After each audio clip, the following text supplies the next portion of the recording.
Tigers at I never answer to no man. In the Walt Parts and Trailer Park collection, fellas.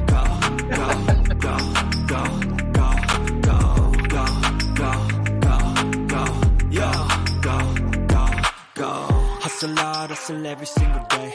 I'll be making moves till I'm buried in my grave. To the system, I don't wanna be a slave. I've been doing shit my way, or the highway. And in the driveway is a nice range. Cause I grind through the climb, I invite pain. You'll never hear me, bitch, nah, I don't complain. Just gotta flip the switch and you can go and obtain anything you want, anything you need. Your mind's got the key ingredient, it's belief. They'll deceive with the negativity, but I just slide right by that energy. Even when you feel low, you can still go. Even when you feel slow, you can still go. Even when there's no hope, you can still go. I never answer to no, man, I still go. Go, go, go, go, go, go, go, go, go, go, go, go, go,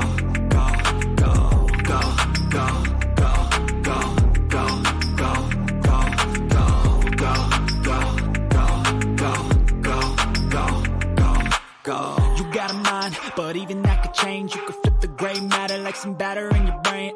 That's why I say, fake it till you make it A. And if you play that game, then you just might make a change.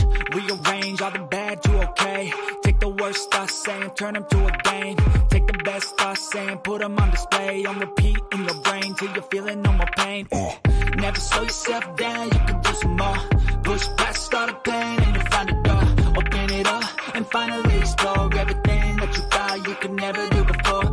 And even when you feel low, you can still go. Even when you feel slow, you can still go. Even when there's no hope, you can still go. I never answer to no, man, I still go. Go, go, go, go, go, go, go, go, go, go, go, go, go, go, go, go, go. Even when you feel low, you can still go. Even when you feel slow, you can still go. Even when there's no hope, you can still go. I never answer to no, man, I still go. Even when you feel low, you can still go.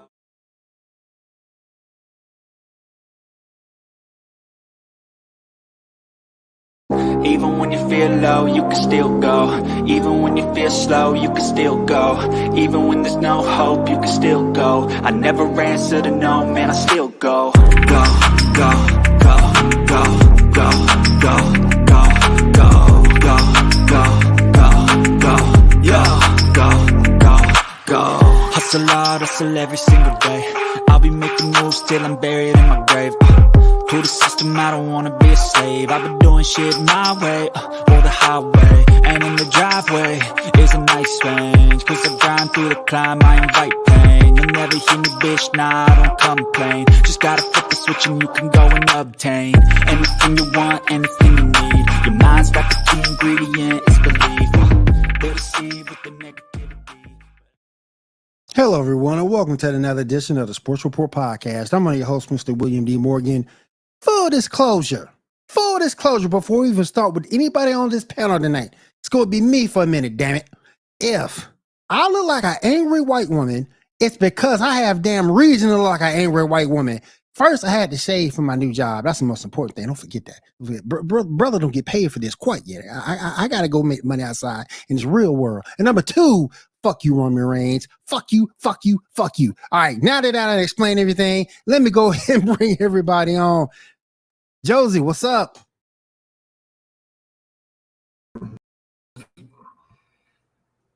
Fuck you, Dan. No, my tag down there says it all. Fuck this. Mania Night 1 was probably one of the best Manias in 20 years, at least. Mania Night 2. Will, you got a shitting sound on that board yet? Like, I don't yet, but it was trash, and it had Vince McMahon written all over it. But those that did not, we're going to talk about more of this tomorrow. But I'm telling you, I feel like Triple H produced Night 1 and Vince produced Night 2. I believe that. I really feel like that's what happened. Yep. Yep. All right, let's go ahead and bring in this gentleman who has forgotten more baseball than I will ever know because I chase too many Asian women. Let me hand over to my man 7-7. What's up? What's up, buddy? Tough night. I was thinking about something. I worry about how distracted you are with Asian women, but you know what we can both agree on? What's that? Hell yeah. Oh, hell yeah. Oh, hell yeah. The picture was still sitting there, so I was like, I might as well use it again. Use it. I'm telling you, one day this feed is just going to cut out. Well, hold up now. Hold on. It might entice them to come on to the show. Just might. I would much prefer to sexually harass women in person than remotely. It's a respect thing. Like I will say that I would lick jelly off of their buttholes to their face. But it's weird if I'm not doing it to their face. I'm that type of person. I'm the same person to everybody. I will lick jelly off your butthole. I will tell you I will lick jelly off your butthole. Like I'm at least consistent. I got a opportunity harasser. We need the other degenerate in here for me to get a good answer. So he is the CEO for Walmart and Trailer Parks. That's where he found that hat in the back of the doggone trash can. Let me go ahead and bring in Dan the Dick. What's up, man? What's up, fellas? This is a Fall City Tigers. Hoorah, Fall City hat. That in the trash can. He got it at a thrift store. Be respectful. I got it at a dollar store. Correction, Dollar General. All right, it was $15 at a Dollar General. The hell? Too much in hindsight.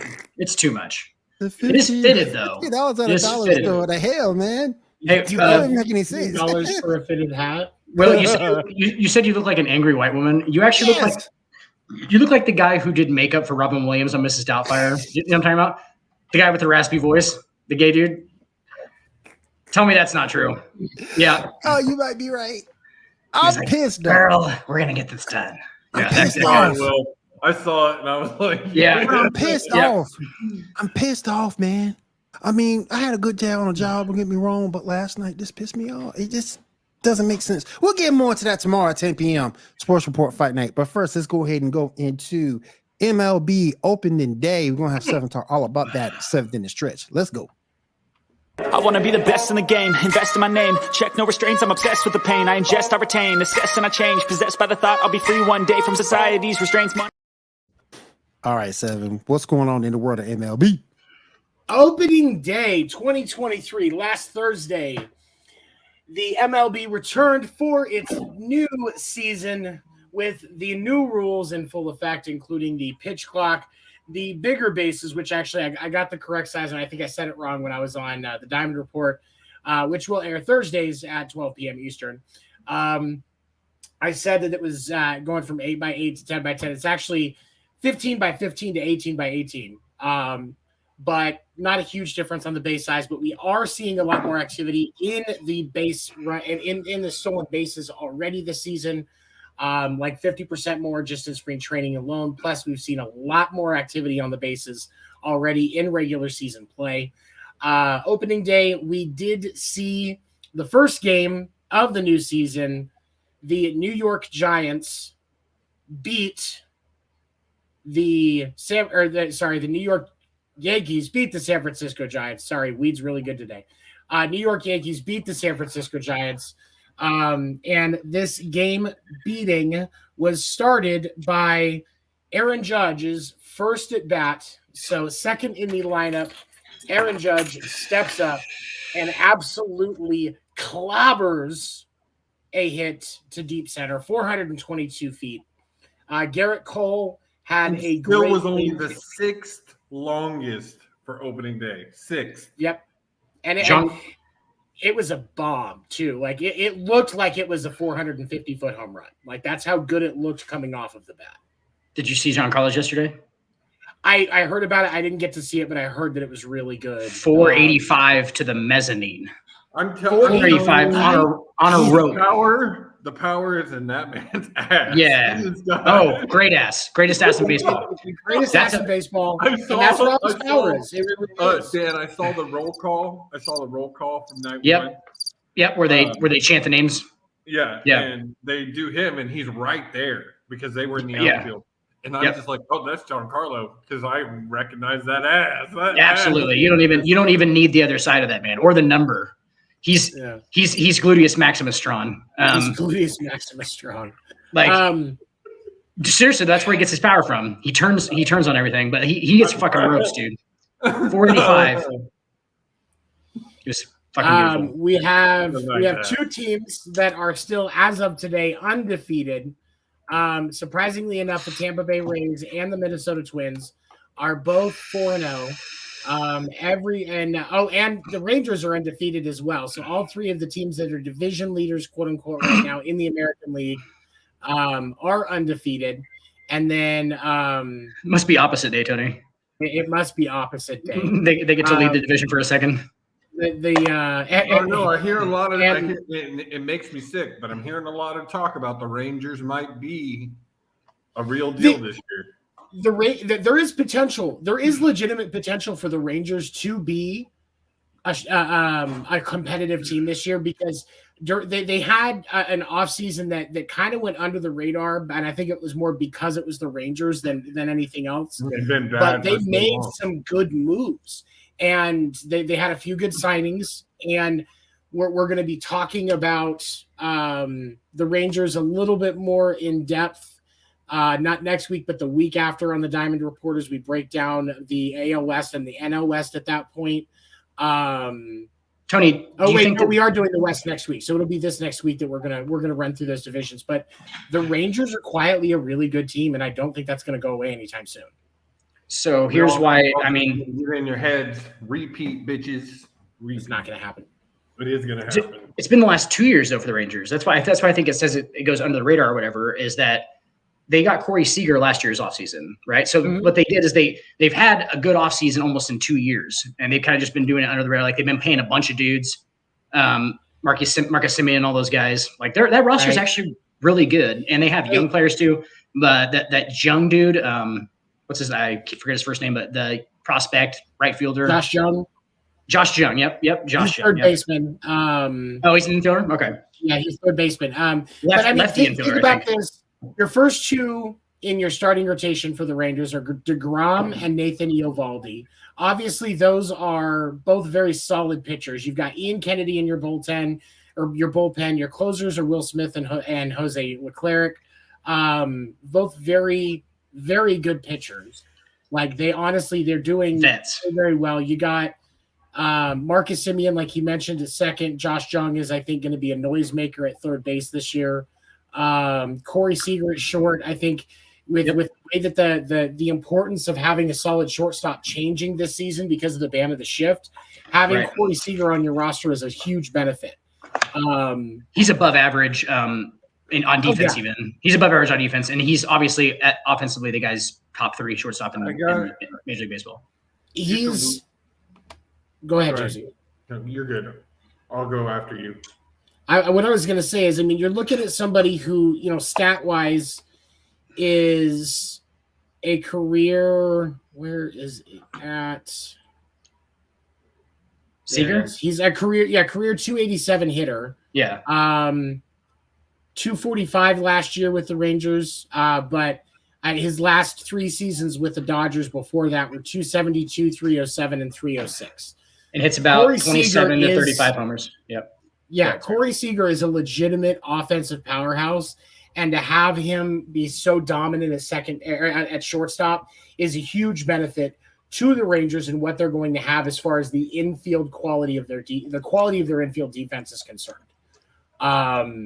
I like what the Rangers have put together, and it's that. But especially because when you look at that division that the Rangers are in the American League West, your other 4 teams are the Angels, the Stros, the A's, and the Mariners. So there's going to be some competition because I think that Texas is a wild card team. Yeah, I think so too. And it's literally I kind of went under the radar, I think, though, too, because like I said, they had 2 big off seasons or 2 big signings in both off seasons, right? And kind of did like some good stuff otherwise that was under the radar. So then they split the 2 big signings because if they would have signed Seager and DeGrom, this offseason. Then we're saying that like Texas, oh shit, Texas had the best, had the best offseason of anybody. I think that would have made it a lot more noticeable. I think you're right. But spending money too. I mean, down there in old Dallas, it's a lot of money down there. All right, now I got two things I want to say. First, I'll give them a possible wild card. I will never say that the Astros aren't winning the AL West. We've done it 7 years straight. It's going to happen again. It is. I don't know. Mariners might. And that's the thing is the Mariners are going to be legitimate competition. Now, we will know. I think that division will know by the All-Star break. And I know that some people say that's a little too early. No. But I think that division will have a better picture by the All-Star break of how it's going to look because if the Astros are going to do it, they're going to run it. I don't know. I think it's going to be more about what the other teams don't do. Yeah, that's what I was going to say. It's because okay, Astros are consistent.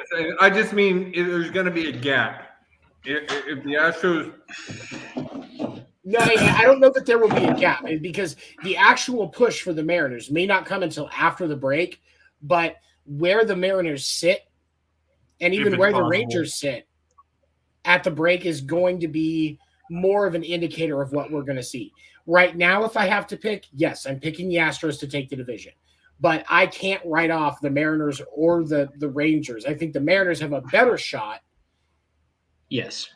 A better shot. Right.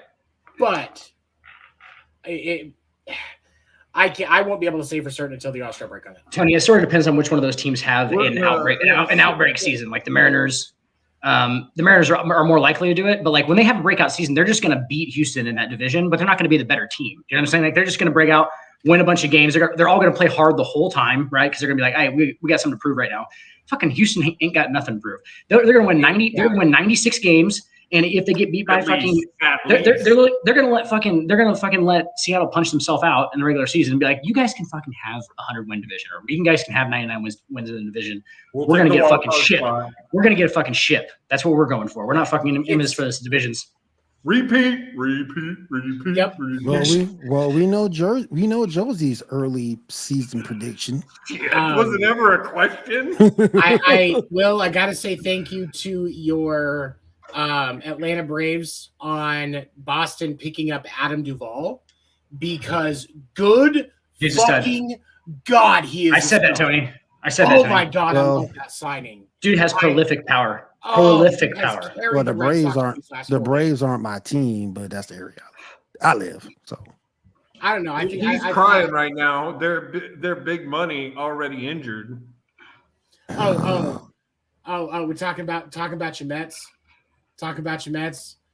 And the big thing for the Mets is you lose Diaz in the World Baseball Classic, which sucks. But then we are hurting. We are hurting without Tuve too. Right. Yeah, I know it's hard. He's going to have to learn how to hurdle over the bases since they're a little bigger than he is, but he'll get there. Yes. It's just going to make it faster. He's going to have to do like a run by. Like he runs over it. He hurdles over it and just touches it on the ground. Like he's just right there. He's going to gazelle it. He's going to have to jump like Mario does where his legs are out in front of him behind him and he just reaches down and hits my God. He's going for the mushroom. He's going for the mushroom. Oh my God. Someone, when he comes back, needs to do a cap cut of him running the bases after a home run to Mario. Yes. To an episode, just like turned around.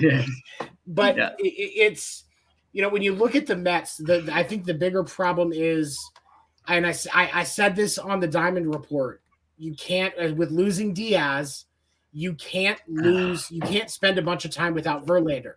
And Verlander got put on the IL. It's just the 15-day right now. But it's tightness. They're just trying to stretch out when he's going to make his first appearance this year. And I can kind of understand that, especially for somebody like Verlander. Scherzer still the ace there. They got Scherzer too. But the Mets can't afford to spend too much time without both of them because of the fact that Diaz is not there already. Right. You think Scherzer's the ace there? He's first in the rotation. Well, I know that, but I'm saying, like, do you think he actually is the ace? I mean, because obviously, like we talked about in New York, Garrett Cole's the number one in their rotation, but that ain't the fucking ace of that staff. Carlos Rodon is the fucking best pitcher on that staff. Dan, that reminds me. I wanted to talk to you about Nasty Nestor. Holy fuck. Dude's dirty. Dude's nasty. So dirty. Yeah, he's nasty. You know what I'm talking about? The pitch clock manipulation? Yes. So Dude, they got onto him for going too slow. Or no. Somebody actually enforced that? For going too fast. He goes too fast. He goes too. Yeah. What he does is he goes too fast. He'll pitch with like 12 seconds left every time, and then he'll wait on like the fucking 1-2 pitch. He'll just wait until 2 seconds. He'll just sit there and stare at him for till 2 seconds and quick pitch and shit like that. Like he's playing it. He's fucking using it as an advantage. He quick pitched that one, then got a talking to from the ump, went right on the mound, Did it again. and did it again. And Pretty much. Yeah, he's saucy. I love him. I love him. Nestor is one of those, and we talked about this a bit on the Diamond Report, but Nestor is going to be one of those pitchers that figures out how to use the pitch clock and the rules to his advantage. And we're talking about this. We said that if Stephen Weaver, too. I've seen stuff with him too. If Stephen Weaver was still with us, this is exactly what he would be talking about. His pitchers should be finding a way to use these rules to their advantage because that's what hitters are going to be doing. Yeah. Plus, Tony, I feel like that's part of what anymore. they want. I think that's part of what they wanted. It makes the game more interesting. It adds an element to the game. Absolutely. Element. Yeah, absolutely. And it makes you actually want to watch a pitching battle because there's a little bit of chess now, visual chess to there it. Is there's so many people that were, you know, the older style of, you know, don't change baseball. Baseball's fine. Oh, look at the World Baseball Classic. It was fine. And people are raising hell about it. Here's the thing. The rule changes are actually going to have a positive effect in baseball. But guess what? It's so much better. Here's it is already better. And I say that as somebody who's been a lifelong fan of the game, somebody who has played the game. I love the rule changes. But I do think we will see some adjustments. I think we're going to transition to see, even when there is a player on the bag, it's at least 20 seconds. I could see it getting moved to 30 seconds for some instances. But the other thing that we're going to see eventually, I don't know that it will be this season. I think it may be something that starts with next season. But we will see the change where the pitch clock stops after the 8th inning, because all it's going to take is the first time a big game this season gets decided by a pitch clock violation. Yeah. And the owners are going to come back together and go, hey, wait a minute. And there's been this idea of the pitch clock only running through the first 8 innings has been already on the table. And I think this is when we're going to see that take traction. And honestly, that's exactly what it should be. 30 seconds between each batter, and it stops after the 8th inning. Yeah. Yep. It should not have. I mean, you see how much people bitch about time clocks making. I mean, the Super Bowl this year, them milking the clock at the very end, like that shit. People don't like that when they feel like it determines the game. You know, and I want to ask a question, and Dan, you would know more about this than I do. Were people pissed off when they introduced the rule in the NBA that you only had 10 seconds to shoot a free throw? No, not really. It wasn't that big a deal because 10 seconds is a long fucking time. 10 seconds is a long time. And it's an actual, like, it's an unguarded shot too, you know what I'm saying? Like, so it's kind of just like, it's almost like a formality to the games. Like, no, not really. I don't remember when it happened, honestly. And that's why I don't know why there's such resistance with the pitch clock. It's because old white guys don't like change. That's what it really comes down to is people see baseball as America's sport. It's American.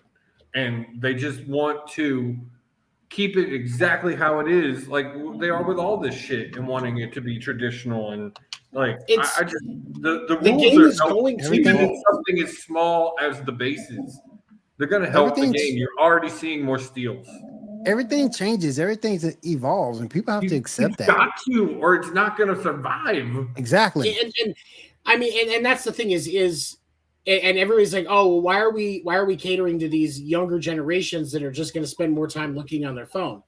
Yes, they are. But you want to know what they're doing on their phone? They're looking up that player's social media. They're looking up their career stats. Yep. They're looking at footage of them in college. Yep. They're looking at they're looking. They're still engaged with what's going on to that player than you were ever able to. Exactly. They're just utilizing the technology in front of them to get a different experience out of the game. Yeah. Or, hey, yes, I'm looking at my phone while I'm at the ballpark, but it's because now I can order my food and not have to go wait in fucking line. Yep. Sit, and when I get a text message that it's ready, walk over, pick it up, and walk back to my seat. Yep. Miss less of the game. And I miss less of being present in the game and watching it on a TV in a fucking hallway. And especially now when they're speeding up the game. You had the shortest game in 40 years opening day. 2 hours and 30 minutes, I believe, was the time. Exactly. And that's the thing. There's so much of a benefit to the fact that the game is shorter, but you're still getting the same amount of stuff. You're still going to see 9 innings of baseball. That's not changing. You're just getting it in 2 hours and 45 minutes instead of 3.5 hours. And you're going to have time to go enjoy yourself at the bar instead of being physically fucking drained from sitting there for 3.5 hours, watching a pitch every 45 seconds instead of every 20 seconds. Right. Come on. And Tony, the most awesome thing that I've noticed, and the reason they actually did it in the first place, like I live with 2 girls who don't like baseball, okay? Don't really watch. They're not going to watch sports on TV, period. They've actually, I can just a tinge, they don't pay attention to it still, but I can tell that there's like an actual tinge of interest in it because I can tell it goes quicker. So they're seeing action because exactly a lot of people who don't watch baseball, like they just think it's fucking people walking. That's why they think it's boring because they think it's literally like dudes walking around, like fucking hanging out in the outfield. Like the guys, they always show like the fucking dugout shots where nobody's doing anything. You know what I'm saying? Like this makes action like benefit. The action is so much faster. Like I bet we're not factoring in how long some of these pitchers were taking to pitch, dude. Like if they were to clock them, it was probably an outrageous amount of time. Like, and it just cuts all that out. You're cutting out because the 2 things you're cutting out were the things that most stretched a baseball game: a batter's routine before they're at bat and between pitches, 60 seconds of a batter, and a pitcher's delivery routine. Yeah. You know, like think about this. Imagine, and I say this as a Red Sox fan who had him at one point. Imagine how hard it would be for Mike Napoli in today's game because of his 55-second routine between literally every pitch. Literally every pitch. That's it. It was like that. You have that pitcher that pitched for the Colombian World Baseball Classic team. It's time to trying to go pro. I timed his delivery at 25 seconds, 3 different times, 3 different batters. None of them were for the stretch. It was his regular delivery. 25 seconds just for his pitching rotation. I'm sorry, that's too much. We have a ball game to play. So Tony, I've heard about that, the 25-second thing. I'm gonna have to watch the video, but he's in the process of the leg kick and everything for 25 seconds? 25 seconds. I'm serious. I'll send you videos because he does so many different things. Like, it's almost like it kind of like, you know how Nestor got in trouble for the rock and the baby thing. Yeah. Imagine like a whole routine that involves a bunch of that shit. Like it's a lot. Like the old like 40s over your head.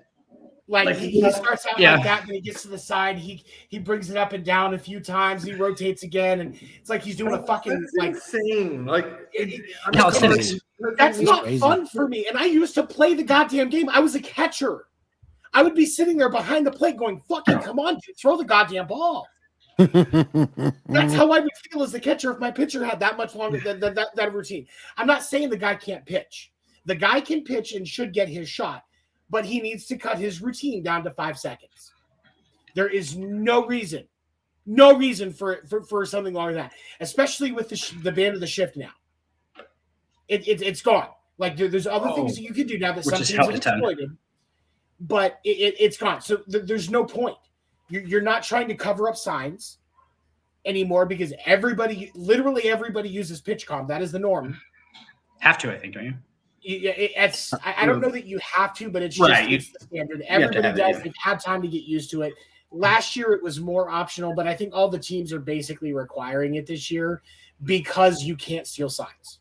Yeah. I've always, that Nestor, Jose Trevino All-Star Game exchange where he was mic'd up and you could tell, like, I was like, that's fucking awesome, dude. Like, I did not, that was so much insight. I did not know that games were called like that. You know what I'm saying? Like that basically it's like, oh yeah, we split her out. And like, they're just like, literally like, he's just doing, and this real quick, you know, like, they know what they're going to do. And like, he knows where to be. It's fucking crazy, dude. But like, that's what it's showing how the pitch comm works.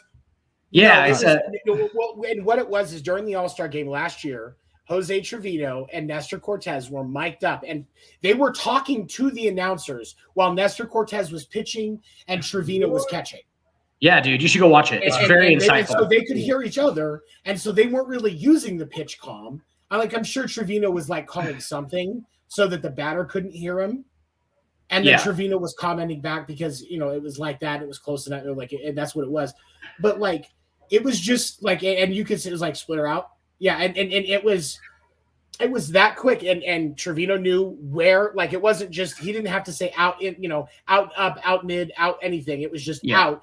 And Trevino knew where the ball was going to go.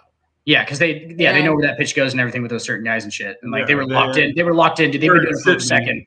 And so like, but at the beginning of the season, and in spring training last year, how many people were like, "Oh, this pitch comp thing is horrible. Catchers can call it. It's fine." That was a common thing. Actually, Seven, I want to ask you because I know you were a former catcher. How would you feel about pitch comp? I fucking love it.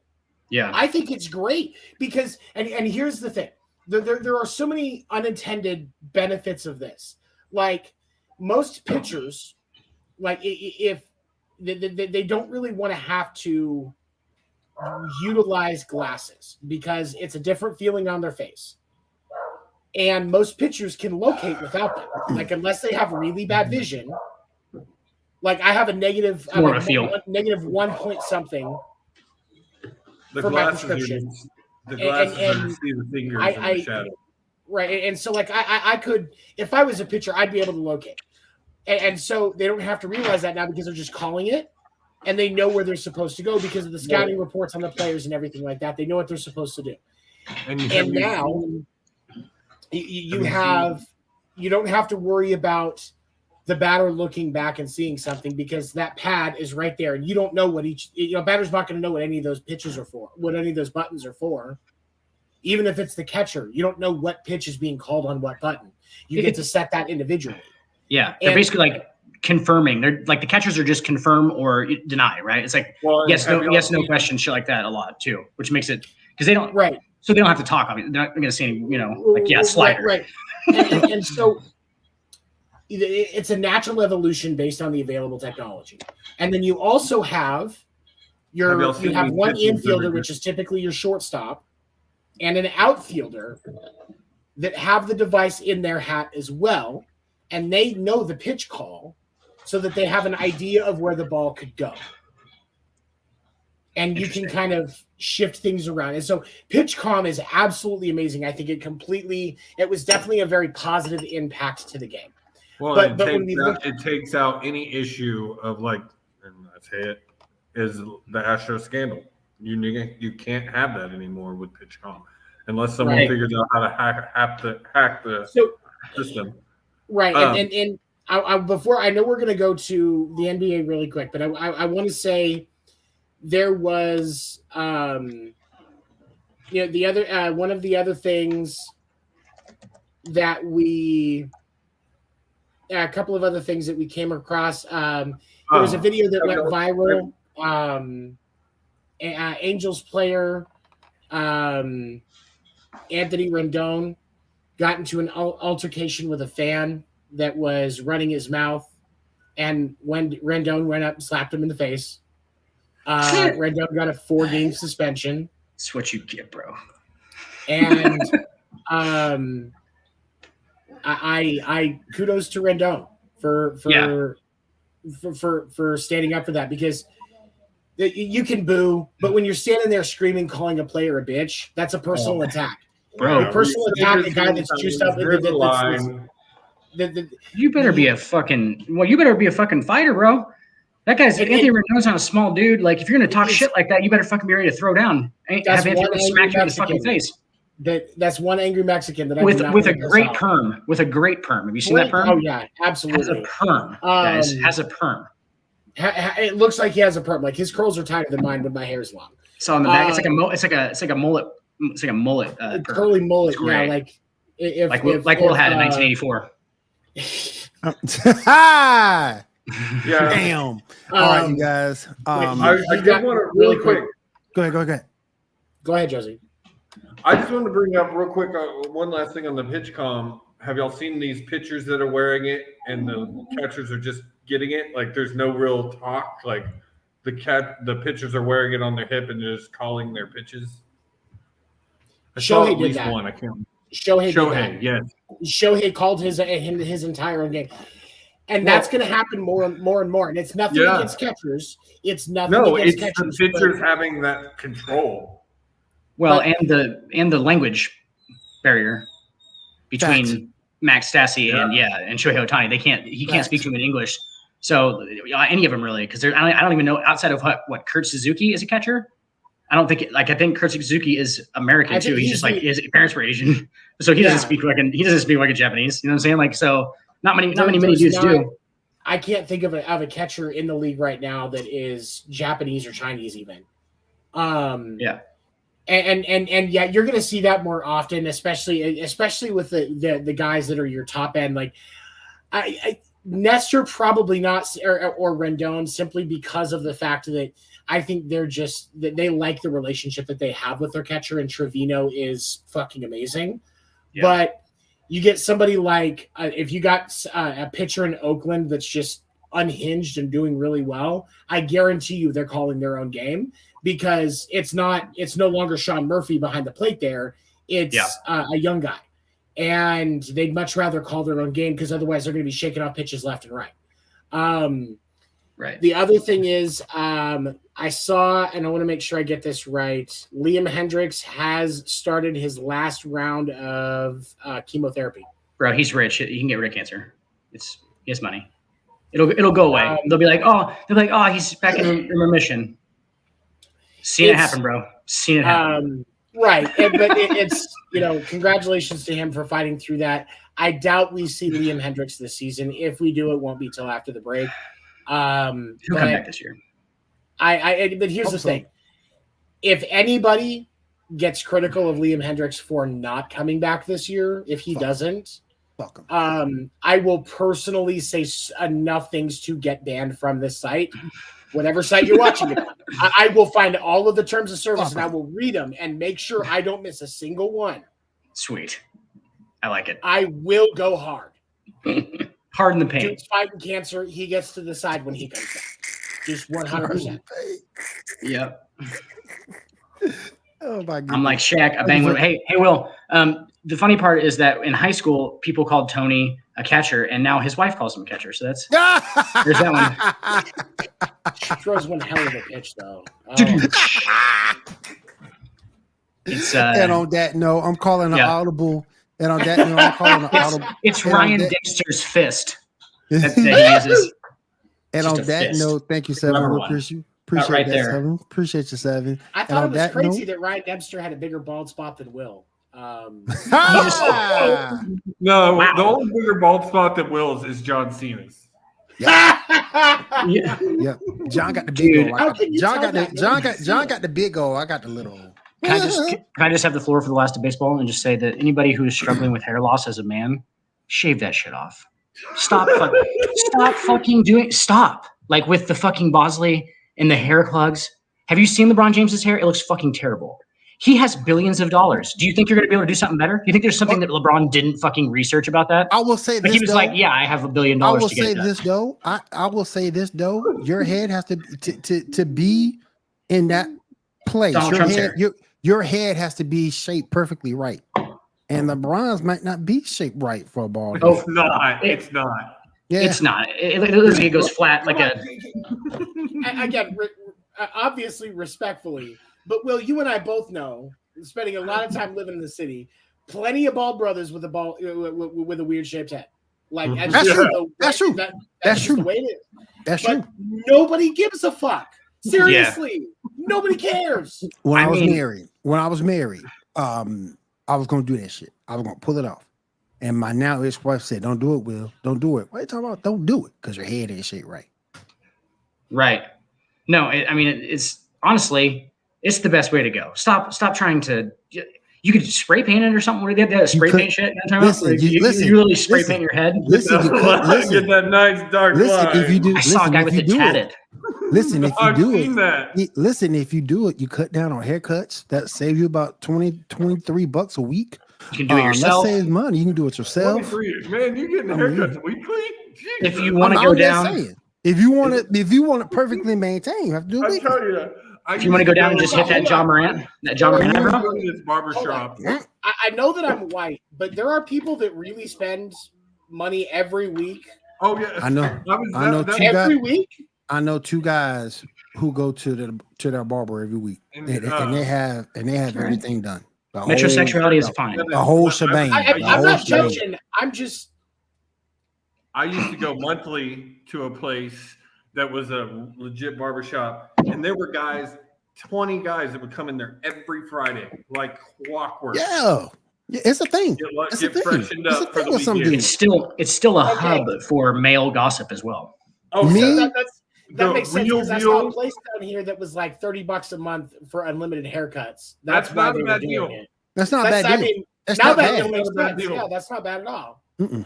It's not Get that dirt on those other businesses. If I love getting my haircut. If I could afford to get my haircut weekly, I would. All right, let me go ahead. I'm calling an audible here. There was some stuff that went down at WWE this week, so we're gonna go ahead and go to our Fight Night segment. Josie, you're up.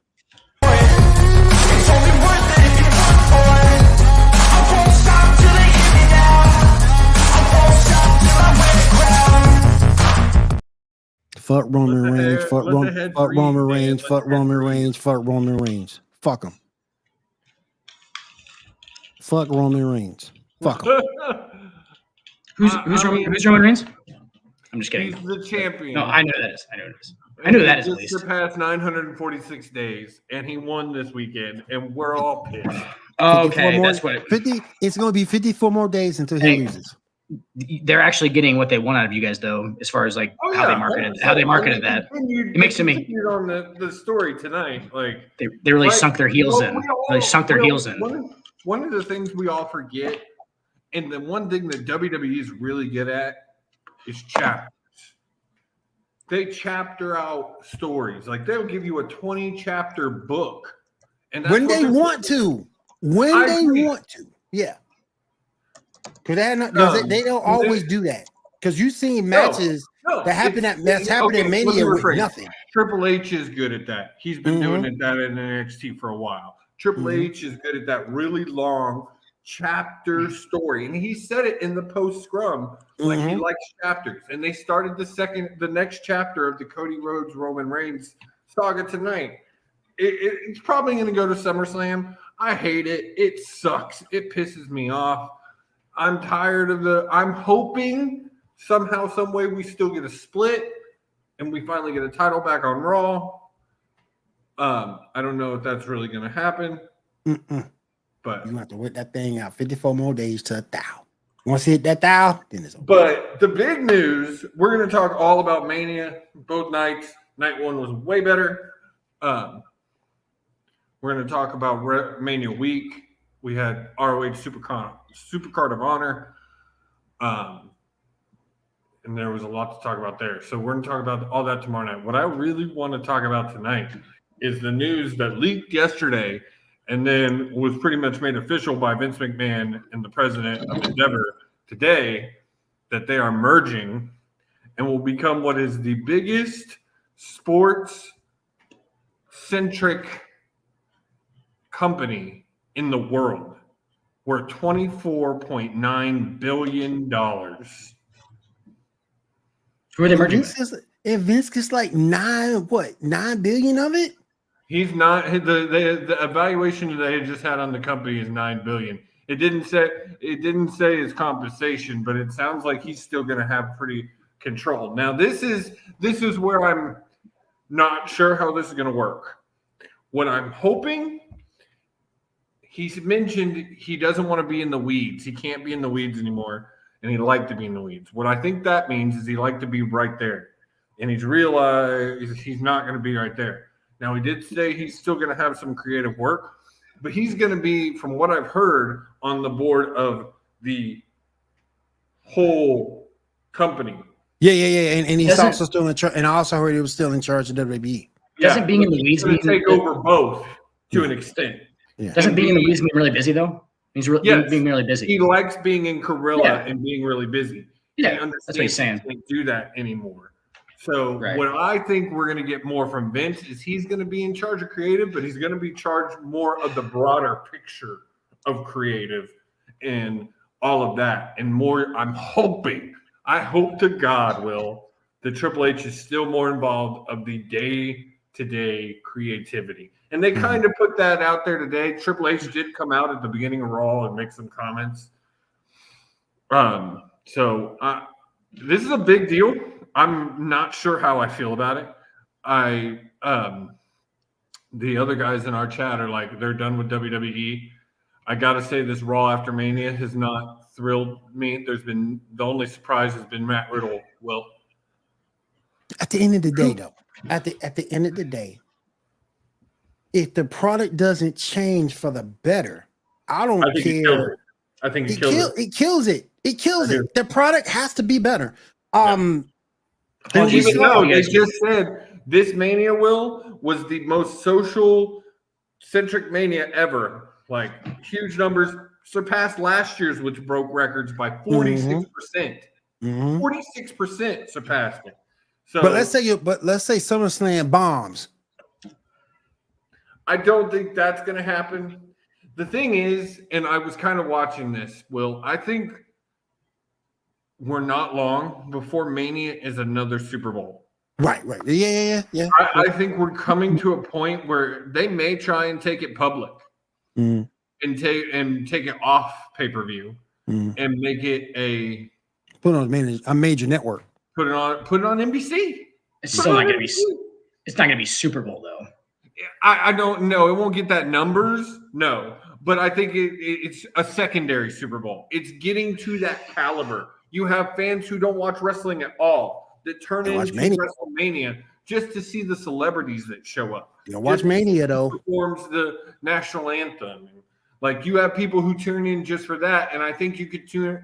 I think where they're trying to go with it, especially with it now being a 2-night event, is really turn it into a huge spectacle. And think about the ad dollars you could get for something like that. It would be Super Bowl level on ad dollar level.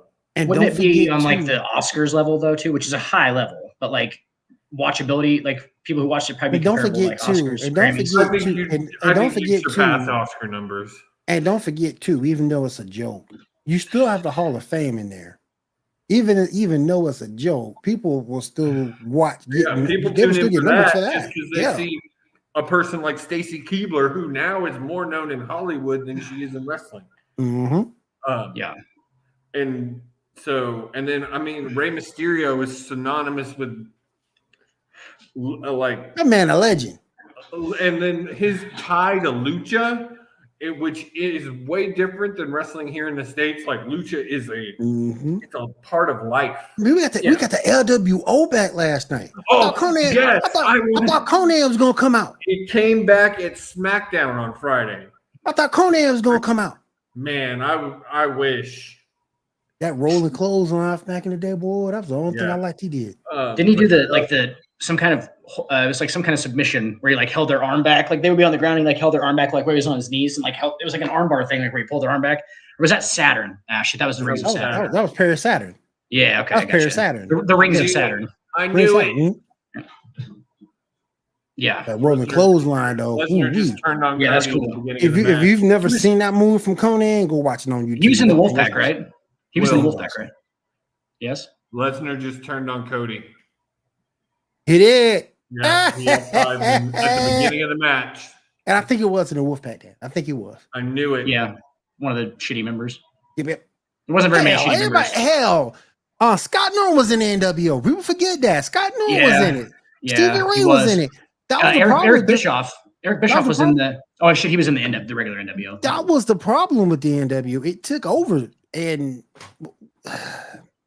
if you're cool, if you're in a cool group, why do you need faces? Yes, people in the exactly. NWO were considered cool. So what and then it kind of face you to combat that? It kind of made everything like I liked it, you know what I'm saying? But like it kind of made everything about those two factions the whole time. Right. At that time. Like it was just about like you can't fight one guy who's in there because everybody's in there. You know what I'm saying? Without like the stipulations of the whole thing. It made like one story instead of like seven, not enough. It's like one storyline basically. It's crazy, man. Hell, as stiff as he was, Lex Luger was a member of the NWO. He was, yeah. Stiff as he was. Fucking Eric Bischoff, dude. I just like saw that on WWF No Mercy. I didn't. The 64 and then it even made its way over to WWE. NWO. Yes. The WWE NWO was terrible. My boy Booker T, my favorite wrestler, literally got kicked out of the NWO. Literally got kicked. That Shawn Michaels super kicked his ass out. Scott they called that so fucked up during the WWE. Yeah, it was. Yeah, sweating. He wasn't just pouring water on himself. He was actually sweating like that from all the shit he was doing. Like, but yeah, WWF No Mercy though. You guys remember that game on 64? I remember. It was WWF / NWO. No Mercy was what it was called. So like they literally just like were like, yeah, this okay. So it's / NWO, like because everybody's in it. Like that's craziness. Bischoff wanted to create an NWO show. He wanted that to be the brand. Yep. Right. Yep. I mean, He came close. But them higher ups, boy, particularly them higher ups, they wasn't lack of storyline diversity. Trying to get the money together, he got the biggest downfall of WCW was the fact that they were paying people way too much money and they gave talent way too much creative control. No, you got that part right. They were paying people too much money, but the bad part of it, they were sending people home with making the same amount of money. You got people making six figures at home, not performing. What killed the show was the fact that Kevin Nash and Hogan were writing all the stories and constantly putting themselves over. Yep. Interesting. Well, Hogan, he sleeps with his mates. I will never forget what Jeff Jarrett did. I'll never forget what Kevin Nash did. I will never forget those two instances in WC. Never, ever. But that's a huge story. Something else you'll never forget is the Hulk Hogan sex tape. You'll never be able to unburn it from your irises. It's an absolute shit show. It looks sort of like a gorilla humping like maybe like a chimp, like something much smaller than it. And you can tell that the chimp's not having fun, basically. Oh my gosh. It's not pleasant. Oh my gosh. But yeah, we'll discuss more of we'll discuss more of this on Fight Night. Moving on. But back to the sale real quick. Like, I think this has ripples throughout the sports world. This is big. Who are they merging with? Merging with Endeavor, the parent company of the UFC. Oh, okay. And it makes sense. Sorry, I missed that part. And make it so bad, it makes sense. No, I mean, and like we were talking before the show, Seven brought up a great point. It could lead to some interesting things. You've already got Conor McGregor and Roman Reigns and Paul Heyman throwing words at each other on Twitter. Will, you weren't here for this. Seven asked an interesting question. We think the best pick, because he's such a good shit talker on the UFC side, would be Patty. Patty the Batty. Who is the best shit talker in the WWE that could match Patty and they build an awesome story? Wow. Who also has the prowess? You know what I'm saying? Like not just shit, I back it up. Honestly, back in the day, current? It'd have been we talking current? Current. Yeah, current. Because I think back in the day, it's Cena or The Rock. I like Orton. Ooh. I like Orton. I like Seth. I didn't come back yet. Rollins. I got time for Seth Rollins. I like Seth. I gotta say, this version of Seth, this Joker Seth, is so fucking beautiful. amazing. It's beautiful. It's beautiful. It's so good. Here's my idea. Now, for a scripted, and I'm going to say scripted match, Patty and CM Punk would be a great scripted storyline. There is so much you could do with that because of the God tier on the mic that both of those guys have alone. 10 minutes. Now, of course, you could see Lesnar get back into a UFC style match. I think that could happen, but I think he's too old for something like that. He's about to retire. I think that you could utilize some of these guys in the UFC that have legitimate talent. And again, that's why I'm thinking Patty, but give them the ability to let their mic skills shine. And that means that you have creators saying, okay, this is the story. Go cut a promo. Don't give him a script for a fucking promo, because I fear that you would get the opposite out of Patty in that kind of a scenario. But if you say, this is the story we're running with, go cut a promo, you would get a gold promo. But who do you pair him with that's going to come back with that same type of energy? In the ring, Seth. Yes, Seth Rollins. But can Seth hang on the mic like that, though? Yes. That's my question. Yes. He's proven over the past year with the Joker character. I'm telling you, this is the best iteration of the Joker I have ever seen in wrestling. It's so good because he's taken that thought, but he's totally himself. His laugh, the way he conducts the crowd, the way he dances down the ring, the crazy outfits he wears. For Mania Saturday night, he wore this huge red coat that covered up I'm not kidding, like pink, like cut top that you'd see a stripper wear. I like it. They're just insane. He went and raided Becky's closet. I'm telling you. But he's so over the top. He's so lavish. Fuck you, Will. He's so over the top. He's so lavish. And then where Patty's also so like kind of blue collar. Lavish. Like, the hell that come from?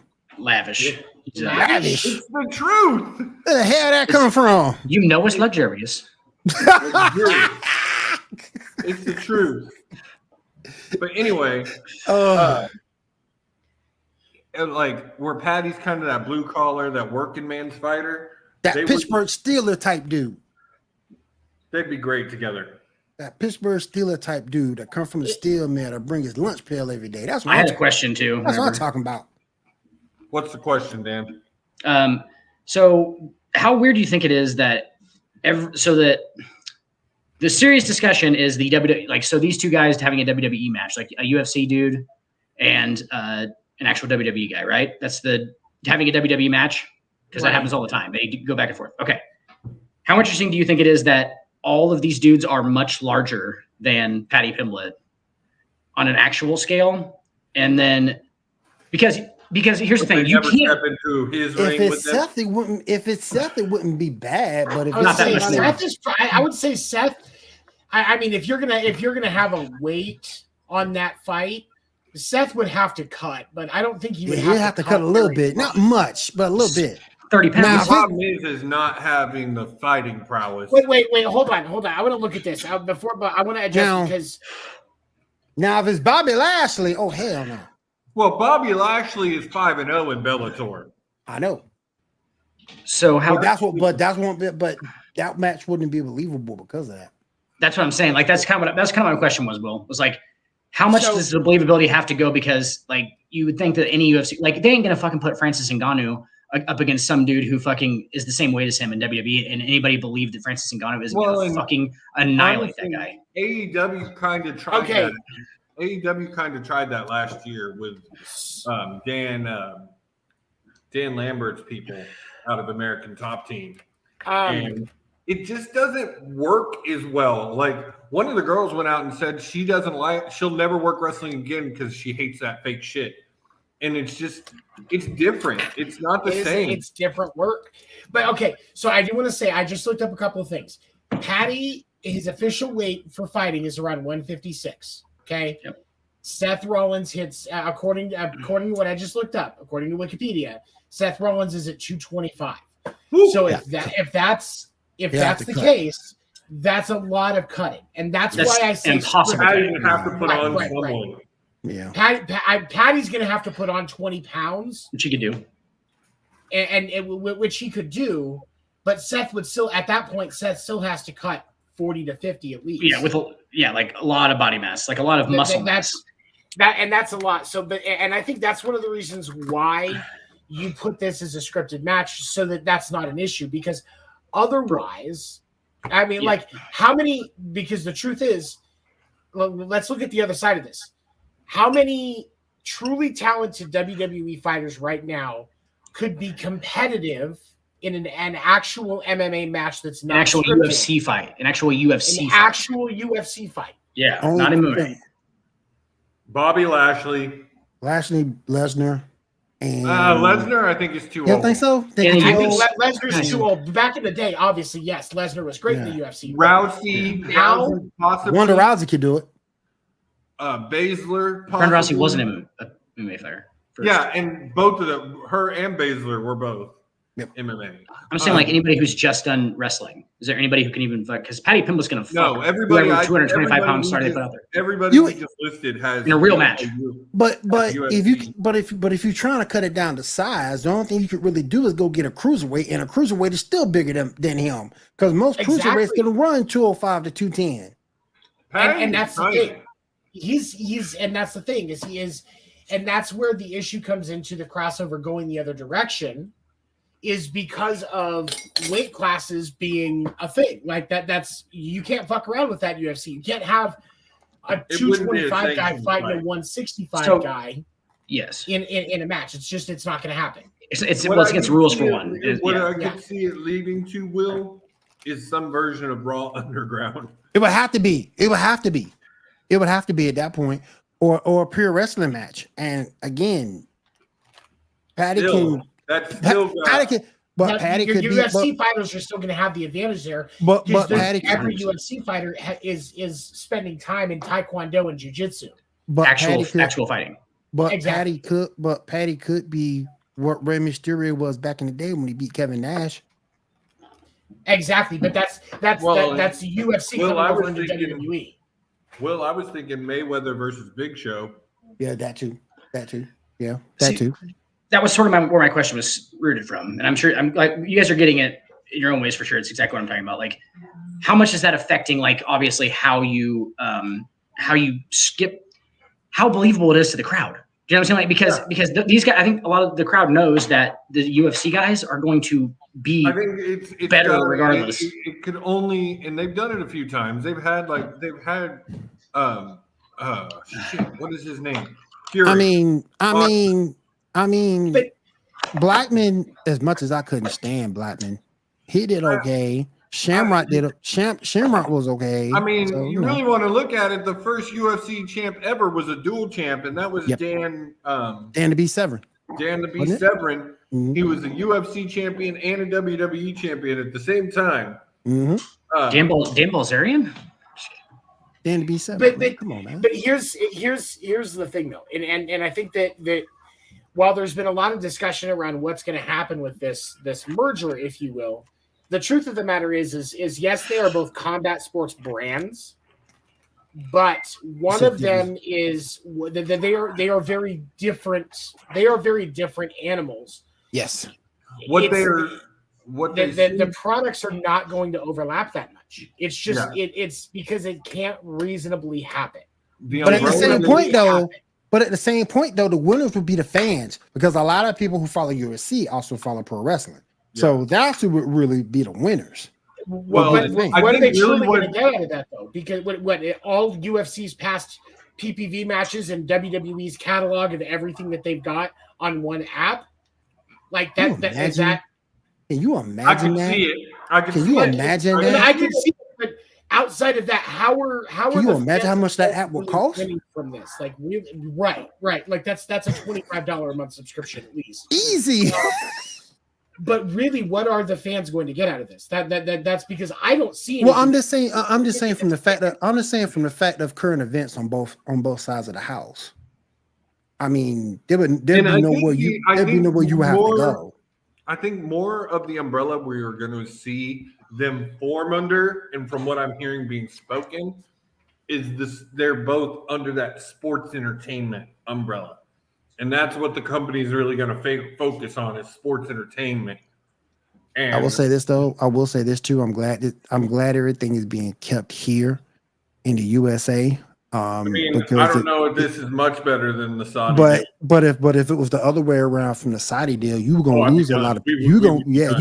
You would have lost a lot of people. There would be no tag team. You've seen the rebranding of Fight Night into an AEW only show tomorrow night. And there would be no tag team champions because Sami Zayn would have quit. Yeah. You lost so much talent with that deal. I just don't believe they could have made that deal and not lost talent. Yeah, they would have lost talent. Saudis buying WWE, I think, nukes the brand almost immediately, and I think that's why. Is because I think when that was floated around, they recognized just how quickly things would fall apart. It wasn't going to work. But with the UFC, there is the potential for some longevity. But I think ultimately what it comes down to is the quality of what we continue to get out of the WWE. Yeah. Because when Triple H had full control, we were starting to get some really, really good stuff going. And there were people that were coming back to the WWE that had left because of what Vince was doing. What are you going to see now? Like that's ultimately the question is, what are you going to see out of the WWE product now that's going to keep these fans that were coming back and keep your fans that have been there, but also potentially attract new people? Because are you going to be able to find a way to reach the people that are just UFC and not WWE and bring them in somehow? How does that work? How do you actually keep the brand going? Because if it goes back to what Vince was doing before, it'll die. WWE is going to be dead. It'll be dead. Exactly. Honestly, you saw it this weekend. Night one, it had Triple H's hands all over it. Almost I told you Vince was night two. I told you. Almost everything that should have been done, the way a story should have went that way. Like everything was perfect. One of the best tag team matches I have seen in probably 20 years of watching wrestling. It was insane. And that goes with the TLC matches versus the Hardys, the Dudleys, and Edge and Christian. And night two, what could have possibly made the greatest Mania in decades was absolute horseshit and had Vince's hands all over. I told you. There were no title changes. Everybody held on to their title. It didn't run as well. The Edge and Finn Balor match was clunky to me. And just so it shows you how scared Vince is. It shows you that Vince is scared to change the established. And it just pisses me off. If you would have had Roman drop the title for that main event, that would have changed the course of WWE for a long time. Didn't happen. It's time. It's time. And my worry is he's going to get to 1,000 days and they're going to be like, oh, well, he's only 40 days from breaking, I think it's Bob Backlund's record. So he's once he makes 1,000, he'll only be like 20 days from beating Backlund's. Yep. So Tony, real quick, on a note, just for the future of the show, just for the well-being, don't say Saudi and nuke in the same sentence. Oh, you get to keep that. Just keep them apart, you know. Just you gotta keep getting nuked, but just don't, you know. Honestly, Will, like I said in our chat last night, I really don't care. He could hold it for 5,000 days. He could break Bruno's record for all I care. Just split the damn titles. Just put a title on Raw. Give me another champion. Don't be taking this personal. I love it. I love it. Give me more. Give me more. Last night, give me more. I was talking to text with y'all. I'm so I'm trying to be the voice of reason in our group because we all kind of just implode. But we lost it last night. We all lost it. I'm so over this up and down wave with WWE, and I was really looking forward to Mania being the real kickoff of Triple H's reign. And I felt like night 1 was, and night 2 just shat the bed. Last year, remember, we had this debate, and there was actually a debate, which is better, 1 or 2. Yep. There's no debate this year. No debate now. One was better. Nope. No debate now. And honestly, you could probably say all of night 2 had Cody won. Yep.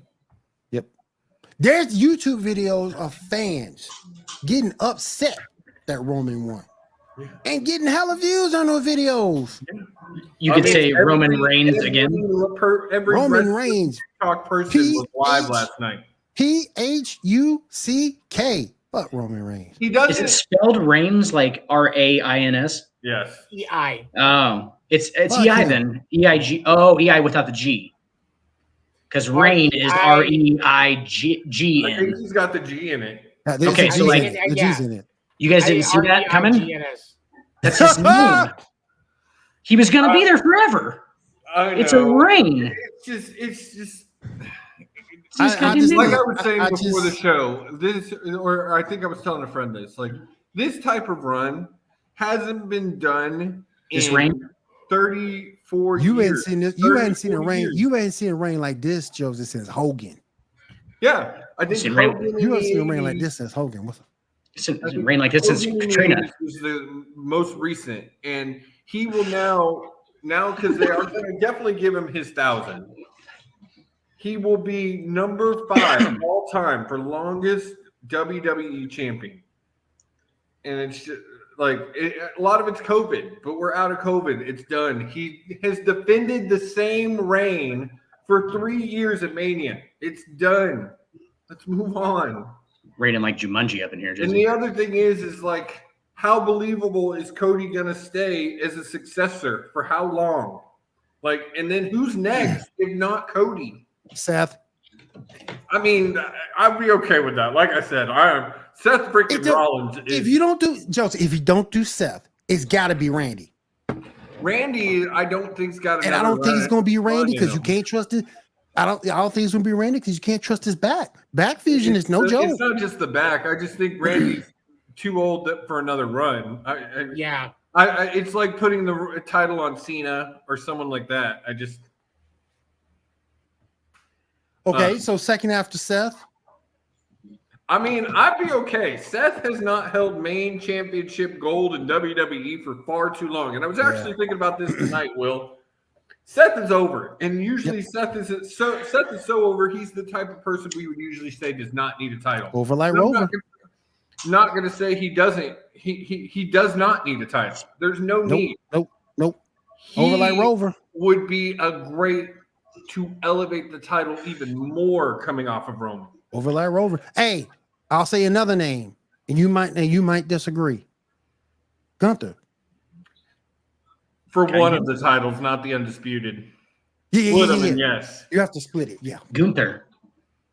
Oh, that's your Gunther. Awesome. He is awesome. He proved it at Mania. You were right. Awesome. You were right on that one, Will. You called that one. Mm-hmm. I still think Sheamus is gonna take it off of him. Sheamus will probably get it. You think he'll get it at SummerSlam? I think probably before that. I honestly think Gunther might lose it at Backlash. I think Gunther is gonna be going to the world title picture. Yeah, I think so too. He's too good. Yeah, he's really good.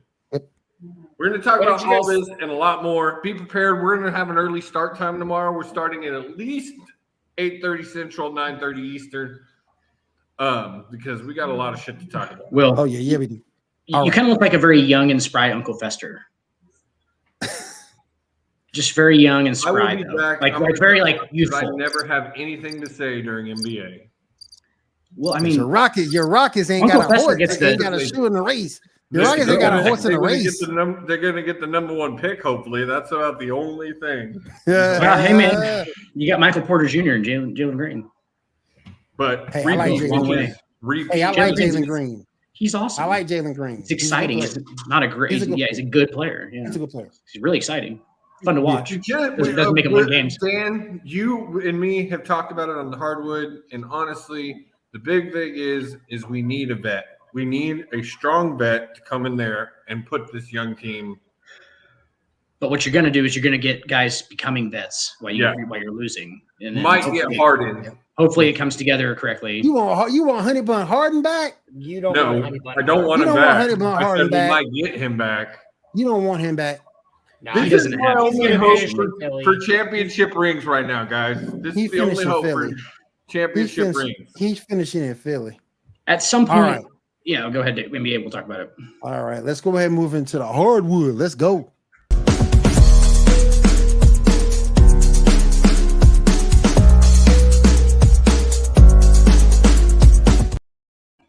I got a question for you, Dan, right off the rip. Yep. What the hell is wrong with the Dallas Mavericks?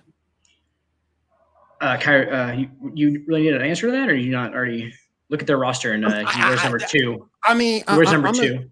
I don't think I'm to the point right now.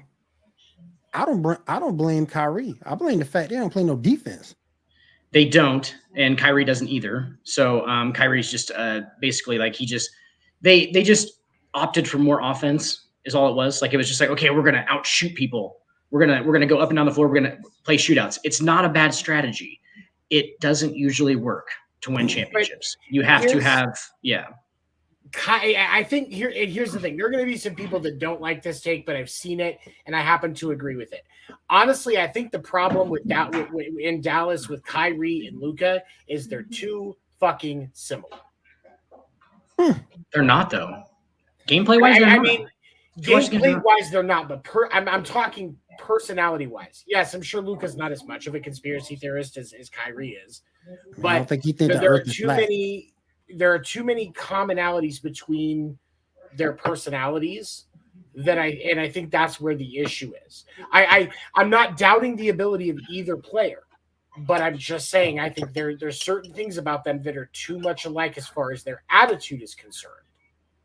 I'll agree with you, like on the fact that on the floor attitude, yes, 100%. Like gameplay, no, but on the floor attitude, yes. Like I definitely agree with you on that. That like.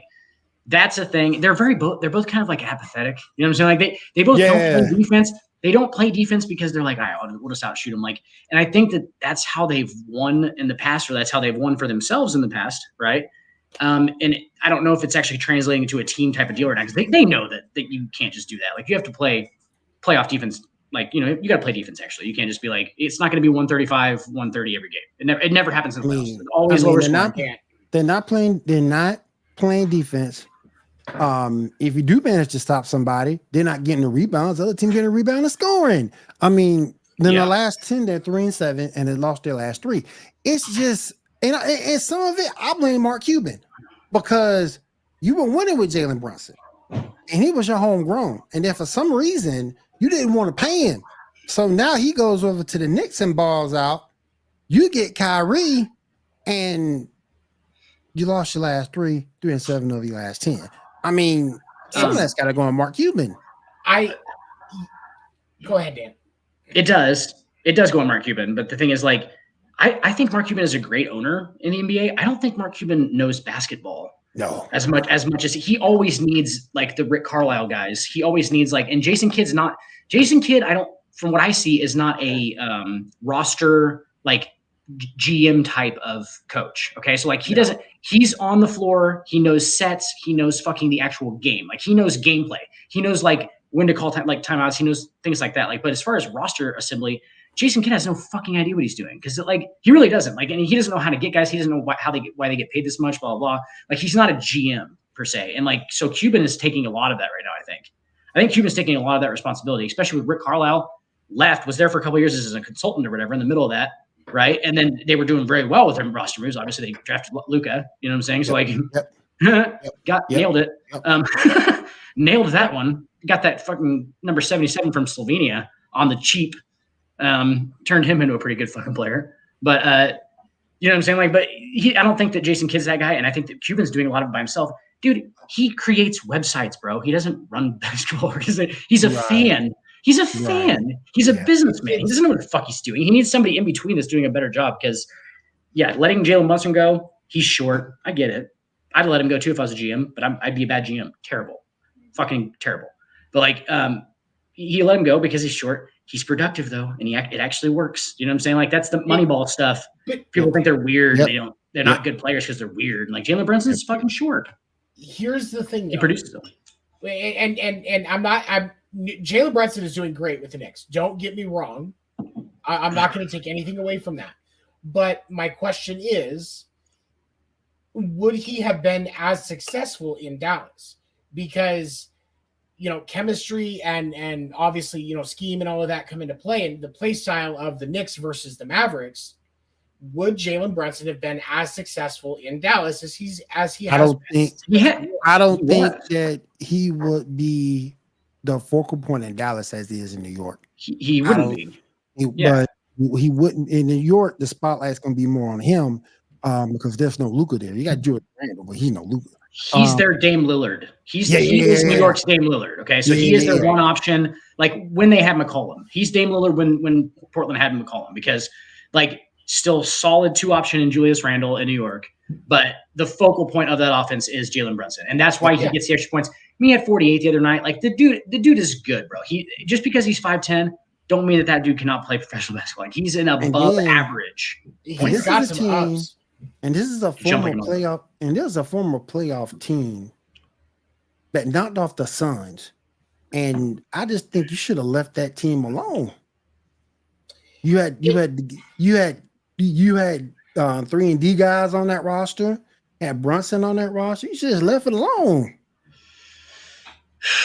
I don't know though, because I don't know, because I mean they weren't going anywhere with it. They had 2 years. They had 2 years of Jalen Brunson, dude.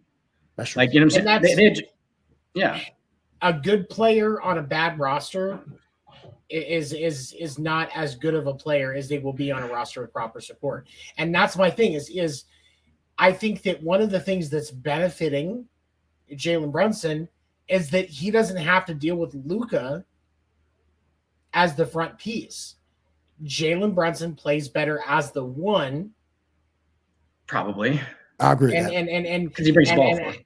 Yeah. Balls in his hand. He's the balls because he's definitely a ball dominant player. Quick as fuck. And very quick, great game knowledge. Terrible. But now we look at Kyrie and Luka, 2 guys who are elite players and know the game like it's nothing. And we have even seen there have been nights where Luka realized he didn't have a hot hand, and Kyrie got the ball more. And Kyrie's not above passing that off. It takes him a little bit to get there, but he does it. So I think that really is Dallas going to be able to find the right groove by the playoffs? No, it's already, they're already right, how will their style translate to the? I mean, yeah, they're down there, bro. They're 13 or something. They're like number 11 at 37. LeBron and the Lakers in the 7th spot, by the way. I just said it every show, but in the 7th spot at this point, which they were just in the 11 2 days ago. So that's how quickly stuff happens. Dallas is in the 11 right now. Yeah, they're 11. So yeah, they're only 1 game out, but they're only 1 game out behind the. They're going to make the playoffs. I think that's it. The Thunder are a great story. The Thunder are a great story. That's the youngest team in the NBA. They got a bunch of studs who just don't really know what they're doing quite yet. They're just kind of out there flailing around a little bit, and they're just going to be happy to get to the playoffs if they do this year. So they're not going to do anything. But that team, look out for the Oklahoma City Thunder if they can actually retain some of that talent. They're disgustingly talented. But I think that Kyrie. To answer your question, Will, I guess Dallas, did they fuck up with this trade with Kyrie? Or what's wrong with him? I think all they did was replaced fucking Kyrie Irving, or they replaced the same player. They literally they got rid of Jalen Brunson and they got Kyrie Irving. They're the same player. They're point guards who are often have a proclivity to offense, and they don't play any defense. But here's the difference. Kyrie chooses not to play defense because he wants to be fresh for the offensive side, or wants to be, doesn't want to get dunked on and shit, I guess. I have no idea what the actual reason is.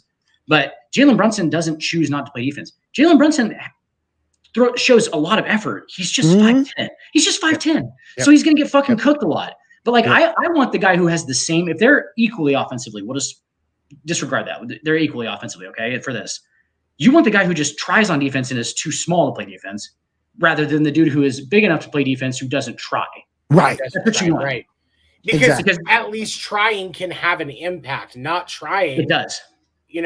It's like Chris Paul on defense. He's a cone. All that effort. that effort makes a difference. Absolutely. The only reason I was ever good at basketball, Tony, is because I played good defense because I didn't have a goddamn shred of basketball skill. Okay. But effort on defense, made me okay. This is a guy, hey, he can play, right? That's the only I could set up dimes and steal the ball, but I could not. I mean, I was short, so I wasn't. I'm not tall. Let's go over the playing tournament. Let's go over the playing tournament real quick. Okay. Over in the West, we got the Lakers and the Pelicans. Love that matchup. Pelicans got a chance in that? No. If that's what the matchup is, no. Yeah, there's 7. LeBron James will single-handedly win that first round matchup. I don't care if Zion plays or not. And I don't think Zion's going to be back though. I don't think he's not back yet, as far as I know. He had a couple of really important lunch dinners that he had to get to. He couldn't reschedule. He's not even on the injured list anymore. He just couldn't make it. He's got a lot of oysters and crawfish. But you brought up the Oklahoma City Thunder. And that's the second game of the play-in tournament, Minnesota versus the Thunder. I don't like Minnesota's chances in that. I really don't. I think in this matchup, Rudy Gobert kills you. He kills you. This is a young team that can run up and down the floor, and that's not Rudy's strong point. Well, it depends on what their pace is. It depends on what their pace is, and also Rudy getting out from the Jazz and finally getting into a spot where where he's actually in contention to play in the true playoffs. We could see a different side of Rudy Gobert. I get where you're coming from, but I also won't count out Rudy Gobert. I can't. He's the best rim protecting defensive rebounder. There's been a guy like this on almost every roster that's ever won a championship, if you think about it. Dwight Howard on the bubble Lakers. You had, you know what I'm saying? Like there's all these guys, like Gobert obviously has been one for years. Tyson Chandler is a good example. 2011 Mavericks. Great example. Okay, so like guys like that. Tyson Chandler could shoot a 3 though, honestly. Well, no, yes, he could. He could shoot corner 3s and stuff like that, but doesn't really matter. Gobert not going to even really shoot. He dunks. He catches alley-oops and maybe shoots a hook, like a jump hook every once in a while. But he doesn't. He ain't shooting the ball. Yeah, he ain't stepping out and like shooting a jumper. This isn't Buddy Hield we're dealing with. But yeah, he's not just getting out there with his braces on. Buddy Hield into braces. But yeah, I think Rudy Gobert for like he could be super valuable in the playoffs, like super valuable, like that kind of guy. Like it could be like we don't need him to shoot, we don't do anything else except for protect the rim, which he's great at, rebound, and play bigger guys. Just don't clog up the middle on offense. Over in the East, we got the Miami Heat and the Atlanta Falcons, Atlanta Hawks, 7 and 8, 7 kind of 7 and 7. Atlanta. They both birds, damn it. 7, they hit both birds. You got the Heat and the Hawks. Miami's the 7, Atlanta's the 8th. I'm kind of liking Miami in that. Yeah. Jimmy Butler. Yeah, purely for like professionalism. Like Miami wins that series out of professionalism. Does that make sense? They're just gonna come. They're just gonna come and do their job every day. And Atlanta's gonna be like so young and weird and finicky that they're not gonna know how to handle it. They're gonna be like, damn it, they're so consistent. Yeah. Jimmy Butler's that dude. When we look at the Hawks roster, Trae Young is right now he's day-to-day, so clearly somebody's dealing with an injury. And so I don't think you're not getting 100% Trae Young this year like you did last year. Your other starting 4 are DeJounte Murray, DeAndre Hunter, John Collins, and Clint Capella. It's not enough. It's not a bad roster, but I don't think it's enough of a roster. It's no, because of I think literally professionalism, like culture, and inside of the system, like inside of the systems they play in. I don't think Atlanta is very well managed. Like to put baseball terms on it, like they're not well coached. They're not well. Their front office is fucking garbage. Isn't there.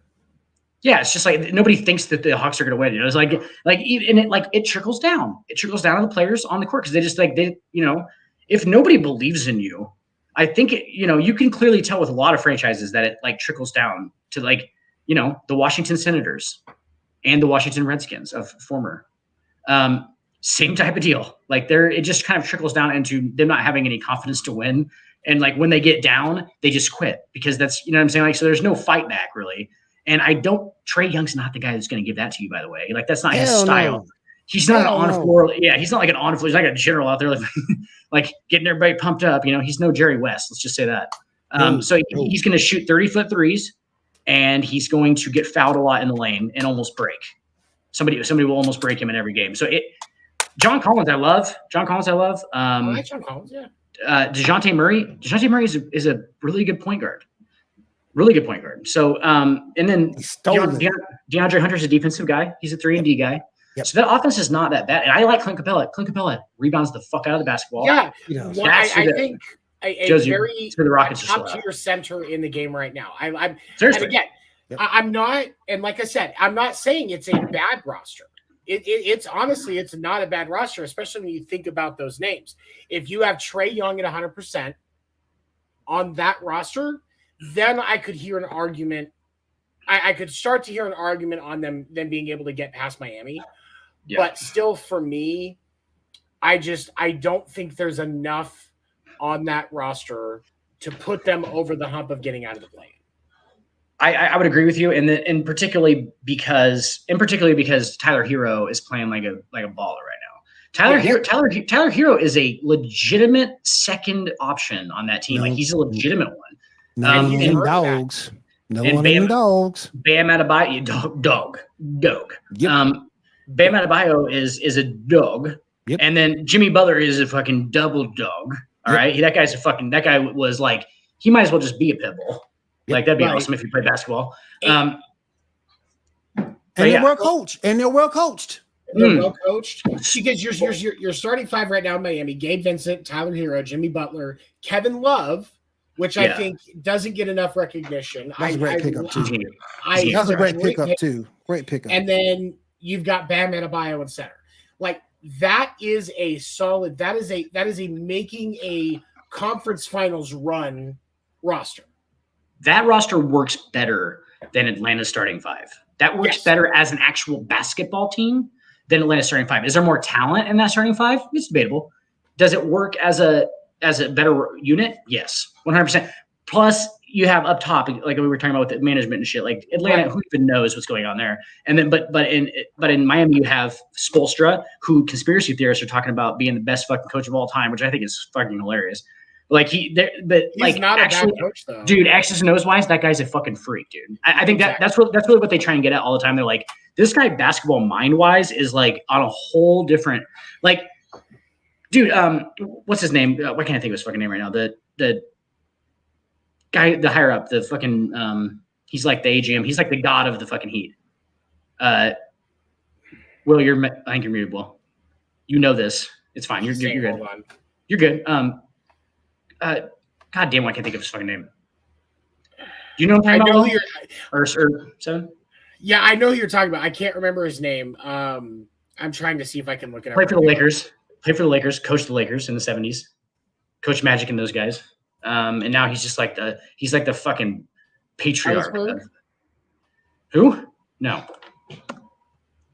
He's the GM, I believe. Pat Riley. Sorry. I thought of it right before I looked it up. Pat Riley. Pat Riley is a fucking dude. That guy's those two minds together. Pat Riley's on that staff. Pat Riley, I think Pat Riley's the head of player or whatever, the head of basketball operations. He's head of basketball operations. Okay. Yeah, he's above everybody. He's the CEO basically, and he runs shit even more than a CEO does. He has more power than that because like they know that and those two minds together. Dude, he hired Spoelstra at like fucking 29 years old. Right. Well, but it wasn't hard to see that Spoelstra had great talent as a coach because of his vision with the X's and O's isn't new. That's just how he's been. That's how he sees the game. Yeah. And I think that's one of the great things about Erik Spoelstra as a coach is because of how he sees the game. What's he saying on Good Will Hunting? She's like, how do you do all this stuff? He's like, Mozart could just sit down. He could play. He's like, Babe Ruth just picked up a baseball bat. He could hit a ball. And he says, I don't know, but this stuff I could just always play. Like that's Spoelstra, dude. Spoelstra could just always play, bro. He's fucking. He is.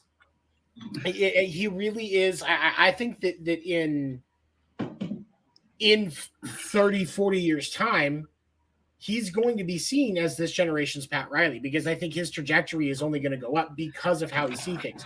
I think there's still some things that he can learn from Pat, which I think is why it's great that he is learning from Pat directly. Right. But I think that he will be this generation's equivalent of Pat Riley. Absolutely. You want to run some ads real quick? Yeah, we can do that. I got it. Ads up. All right. All right. Real quick, and I didn't mean to cut you off. There is something in the NFL I did want to talk about tonight. It kind of pissed me off.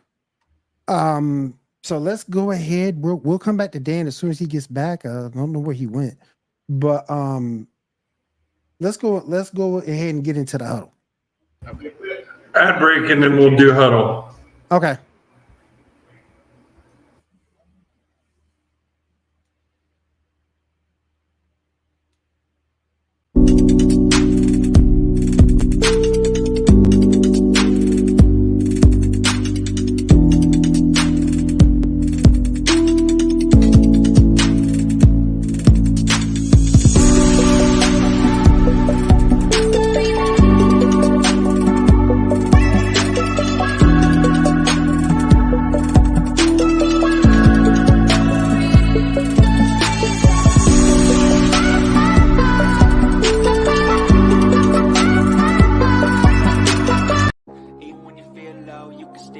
Wrap up your Monday with some laughs. Make sure to join Will, Seven, Dan the Dick Warner, and Josie as they dive into the hottest topics of the week across sports, including baseball, basketball, and the NFL. You can catch the episode live Monday nights at 10 p.m. Eastern on youtube.com/The Sports Report Podcast, or Wednesdays at 11 a.m. Eastern on West Coast Radio. Don't miss the Sports Report Podcast.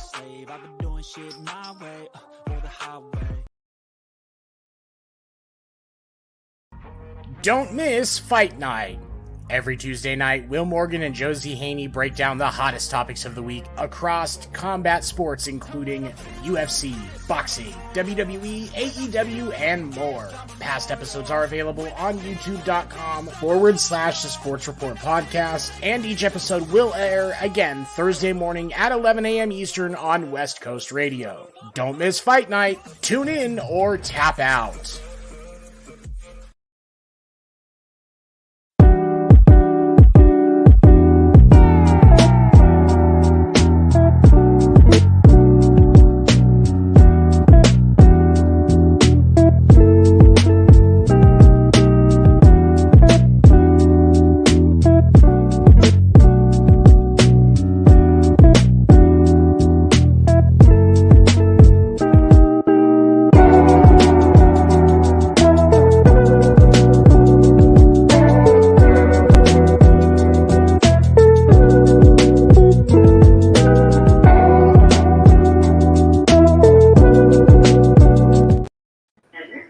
So disrespectful to what y'all did to Skip Bayless in that promo. You don't like that? Yeah. That's the only thing you were offended about, Will, really. Oh my gosh. And then what There's quite a bit of offensive shit in there. And then what you did with Brittany Griner was just funny as hell. Yeah. Yeah. Give a shout out to our buddy. Tony will know his name. We'll give him a shout out. Made the video for us. All right. The thing that pisses me off is this. The Madden Ring of Honor was announced. And I'll go over some of the names. Barry Sanders. Okay. Deion Sanders. Okay. Randy Moss. Okay. Lawrence Taylor. Okay. Tony Gonzalez. Tony? I don't know. I agree with that. I don't know. Here's the thing that kills me. How the hell? And Shannon Sharp made a point of this too. How the hell are you gonna have a Madden Ring of Honor, whatever you want to call it, and Michael Vick ain't on the team? That he was one of the reasons why you played Madden. Wasn't he the first 99? First 99. The Falcons suck, but Michael Vick didn't. Michael Vick was Madden's Bo Jackson. Yes. The Same thing. It was the modern version of that. How can you not have Michael Vick in the Ring of Honor? First ever NFL thing, and the NFL is never going to put him in anything. First ever NFL Madden Ring of Honor class announced, and no Michael Vick. Look, the man that paid his dues. The man that paid his pittance. It's over. It's done. And for him to do what he did, you get that man Roddy White and Algie Crumpler. Okay, the thing I think Brady didn't make it because I think they're going off Algie Crumpler have to be Hall of Fame eligible. That's what I'm saying. So people act like the man had Hall of Fame talent. It's look at everybody they picked. Everybody they picked has been out a while. But the thing you have to understand. Go ahead, Seth. Go ahead. The thing that gets me though, Barry, superstar, did amazing things on the football field. Same thing with Randy. Same thing with Dion. And on the defensive end, I'll give Lawrence Taylor his due. One of the best ever. But Tony wasn't that exciting playmaker. Tony was the model of consistency. Exactly. He wasn't that exciting playmaker. As a Chiefs fan, Tony Gonzalez was great at being consistent, and he had a great personality. I'm not going to negate either one of those facts. He's a better commentator. He's a great commentator for the game. I've liked what I've seen from him so far in that regard. But Rob Gronkowski was a better playmaker as a tight end. Yes. You know what it comes down to, Will? It's kind of fucked up, but Tony G, and I hate to say this because I like Tony G. I think I like him as a person. He ain't got that dog in him. That dog. No, you're right. He ain't got that dog in him. You're right. It's just missing. You're right. Like, yeah. Tony got no dog in him. Yeah, I'd agree with that. The model of consistency, always caught the football, always got you a first down. He wasn't flashy. He's not Travis Kelce at the tight end. Right. No, Travis Kelce's got a dog in him though too. It's not just the dog in him. It's the flashiness. I would say Tony Gonzalez and George Kittle could be argued on level just because Kittle's got flashed like a motherfucker. But that's the thing. Look at Kittle going to WWE. Talking about having a dog in you. Kittle is an entertaining player. Even when he's blocking, he's entertaining. And I recognize that despite the battle that existed in the past. I don't think there's a question anymore, but the battle that existed in the past on who was a better tight end out of George Kittle and Travis Kelce.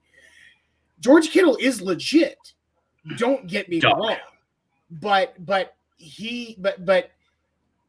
Gronk had more flash than Tony G. Kittle has more flash than Tony 100%. Gonzalez. Everybody has. I would say Gronk was one of the first ones to kind of put flash into the tight end position. Nah, Shannon Sharp was the first one. Oh yeah, I would give Shannon Sharp. I'll give you that. It's two different kinds of flash, though. Tony G or Rob Gronkowski didn't play flashy. Like he didn't make the one-handed catches. He did make one-handed catches, but like he was flashy because of just his pure physical, like his physical dominance. Like that's why he was flashy. Okay, obviously you got Moss, who's actually physically flashy like that, and does the flashy stuff, right? Almost the same way. Gronk, if Gronk wasn't so tall, Gronk would have probably been a lineman. He would blast through motherfuckers. I mean, Gronk, man, you couldn't cover him with a safety or a corner, and he can outrun most linebackers. I was going to say, Gronkowski's playing tight end. I would say Gronk, without the height, I would say you might see him as a mid linebacker. I don't think you're seeing him as an offensive or defensive lineman. Bro, how far are we talking here? He wasn't big here. But if you take a little bit of height away from him, I think you're closer to where he's a mid linebacker instead of a tight end, but he'd still have to lose 6 inches of height to be there. I was going to say, how much are we talking here? Yeah, at least a foot, honestly. But which would then make him really fat. But it should have been, and I'm not trying to put Tony G down at all because I respect him for everything he's done, for everything that he's done for the Chiefs and the Falcons. But no dog. He ain't Michael Vick. Well, and I go back to saying I feel like if it has anything to do with the NFL officially, that's why Vic didn't get in. Guys, can I just say real quick, we're really racking the FCC right now. really racking the FCC right now. I mean, because I think Seven's down there with nukes in Syria. But I think it's more. But I think it's more of that. But I think it's more. But I think this is more from EA than it is the NFL. I mean, I could be wrong on that though. But here's why there's a partnership there. There's an agreement. There's an agreement, and like, and I'll explain it by saying this. So Dan and I both play a game, and I know Josie plays it some too. It's a baseball-based game. It's called So good. And it's legitimately a great game. But the thing is, like, who's featured in that game comes from the major leagues. Yeah. Like, when they do stuff in that game, the league approves it. Even though ComTuS, the company that runs it, ComTuS, does all of the work, the league still has to approve it. And with EA, the same with the Madden mobile version. Right. And with EA, because of how much they have fucked up Madden over the last 20 years, they fucked it up for real. They are making sure that the NFL is happy with everything they do right now. Because here's the thing. You want to know what would kill EA after losing the FIFA licensing? If they lose the Madden licensing, because as soon as 2K starts putting out sports games again, it's over. And turns out a new it's over. It's done. It's done. It's over. It's done. And so, of course, EA went to the NFL and said, hey, this is what we want to do. What do you think? Now, of course, they can still say we're going to do this anyway. EA is their own company. Yeah, but they're not. But putting Vic on that list would be a fuck you to the NFL. I guarantee you, they gave the NFL a list of 10 names. And the NFL said, we like these ones. We don't like these ones. These ones, maybe. And Vic was on the we don't like this. They don't want anything mentioning Vic will never get in the Hall of Fame. Vic will never any of it. The NFL doesn't want it because even though Vic served his time, and I'm not defending what Michael Vick did, and came back and was a successful player upon his return. Yep. The NFL doesn't want the PR because if Vic's name is on that list, the animal rights activists are going to go ape shit. Doesn't matter that he served his time, and he actually does extensive work now with doing good things for dogs, something that people don't know. He wasn't as involved as been foretold. Right. He was just the scapegoat because he was famous. Right. But even with all of that aside, he has served his time for his crime, and he has shown remorse in his behavior after. So, but because of the fact that you're still going to have those nutsack keyboard warriors, that they're the same people that say Tyreek Hill abused his kid. They're the same people that say this and that and all of that same level. Those are the same nutsacks that are going to throw a fit the second that Michael Vick gets into that Ring of Honor. Yep. It's why he hasn't been put in the Falcons Ring of Honor. It's why he hasn't been put in the Eagles Ring of Honor.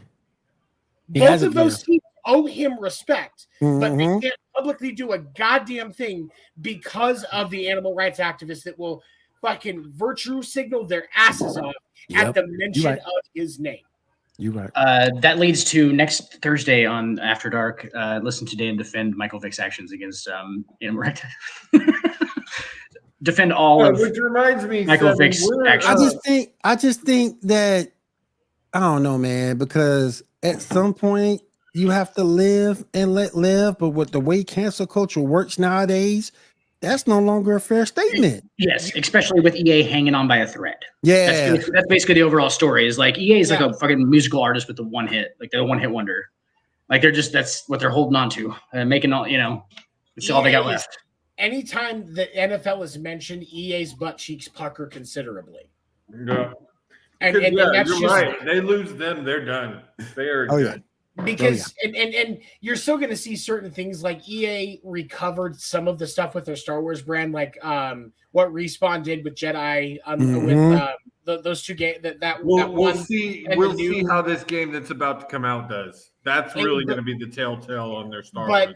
But I think Respawn saved EA because Apex was so fucking good. When it and that was originally supposed to be Titanfall 3, like that. That's what saved EA.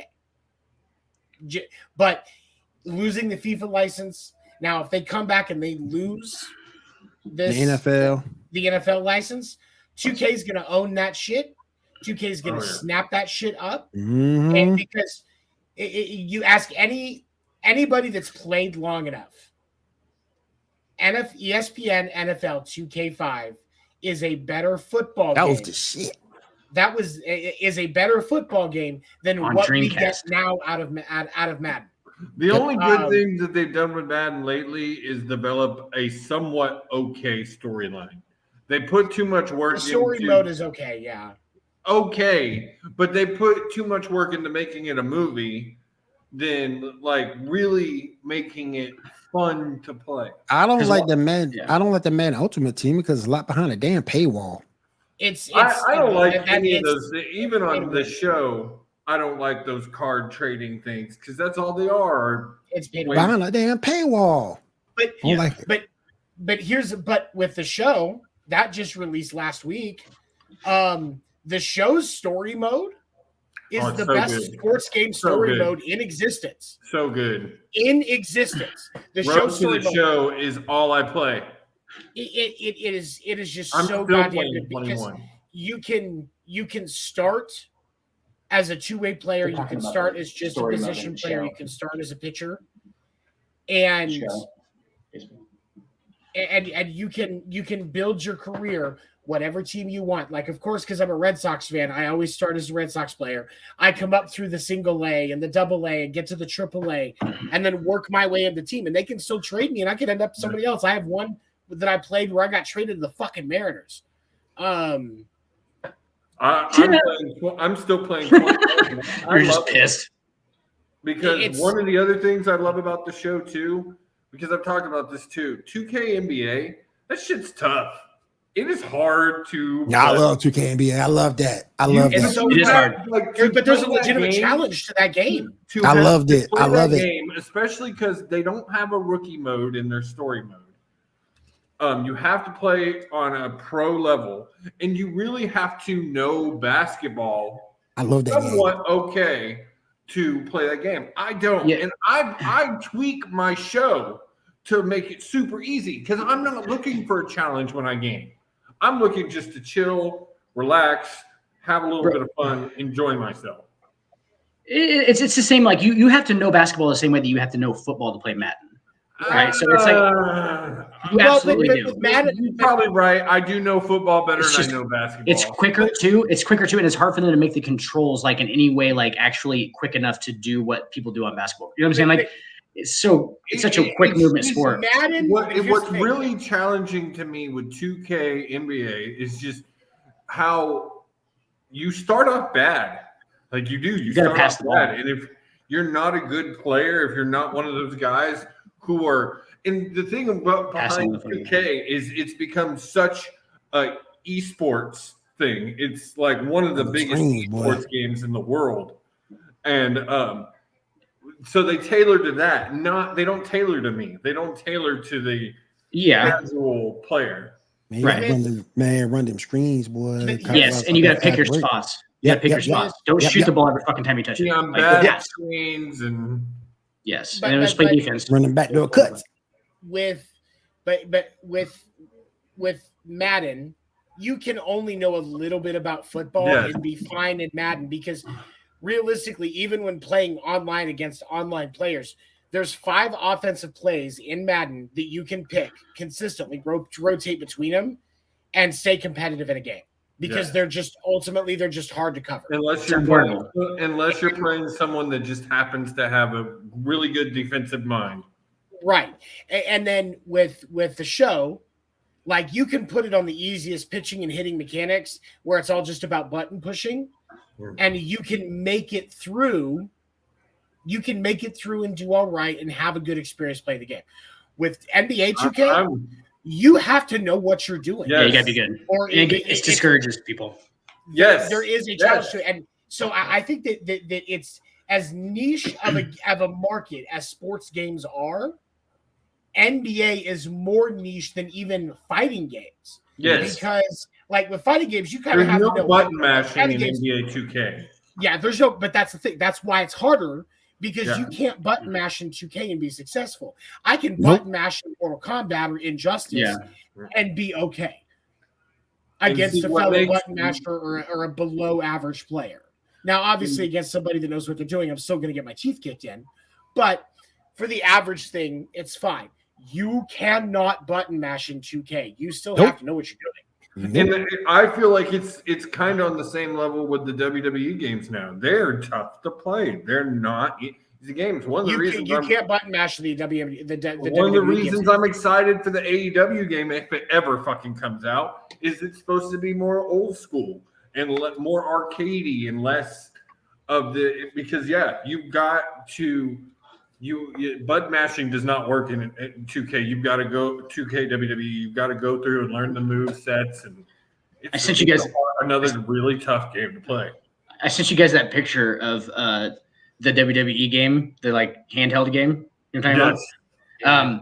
That thing is button mashing fucking brilliance. Like it's you don't know what's going on the whole time. Like it literally. It's like how much you want to sell that for? It's like Mike Tyson Punch Out, dude. You can get, dude. I want it in my cart right now. I'm gonna order you one off eBay because they're like $13, dude. Like they're seriously, they're like $12 or $13. They're not. Awesome. It's literally just like it's super simple. It is really fun though. Like I was having fun, but I was just saying like button mashing really on that is fucking awesome. I know that we're getting close to 2 hours, and are we going to talk about Caitlin Clark? Because I've got a bunch of jokes. We got to talk about that. Well, I know, and I really want to share them really quickly because it's a short story. Short story. Anyway, oh good God, it's a short story. But yeah, I totally disagree with what everyone is saying. Wait. I don't know what's going on.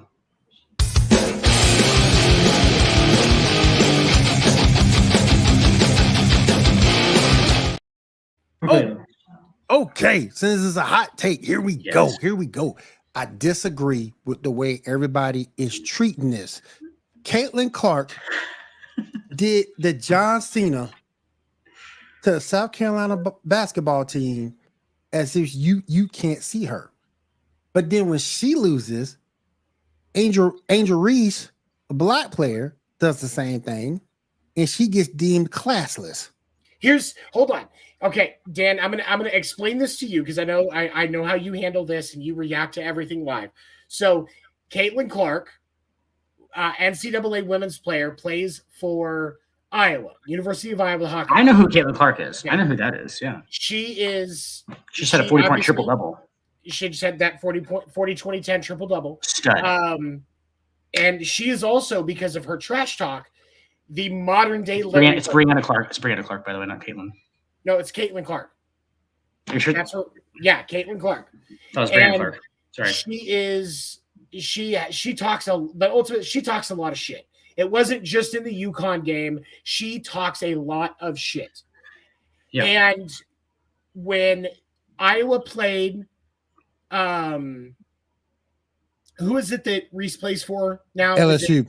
LSU. Iowa played LSU in the finals for the women's tournament last night or yesterday afternoon. And Angel Reese, she's a sophomore on that team. I know who Angel Reese is too. Yeah. I just didn't see what happened.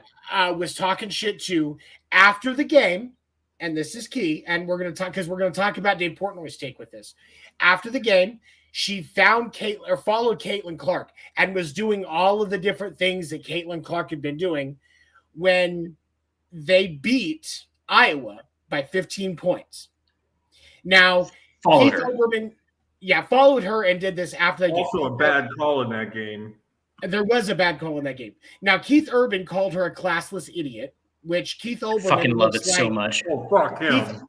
Keith Olbermann is the Ann Coulter of sports, but he has fucking more horses than Ann Coulter has. Hey, trick question. Ann Coulter is a horse. Ann Coulter is a horse. Now, Dave Portnoy was critical of her on Twitter yesterday as well, and of course got ripped to fucking shreds. On Barstool's show today, Dave Portnoy came on. He defended his position. The reason that he called her classless as well was because of the fact that LSU beat Iowa by 15 points, and then Angel Reese did that. Now, here's the thing. I get what Dave Portnoy is saying. because some can argue that's being a sore loser.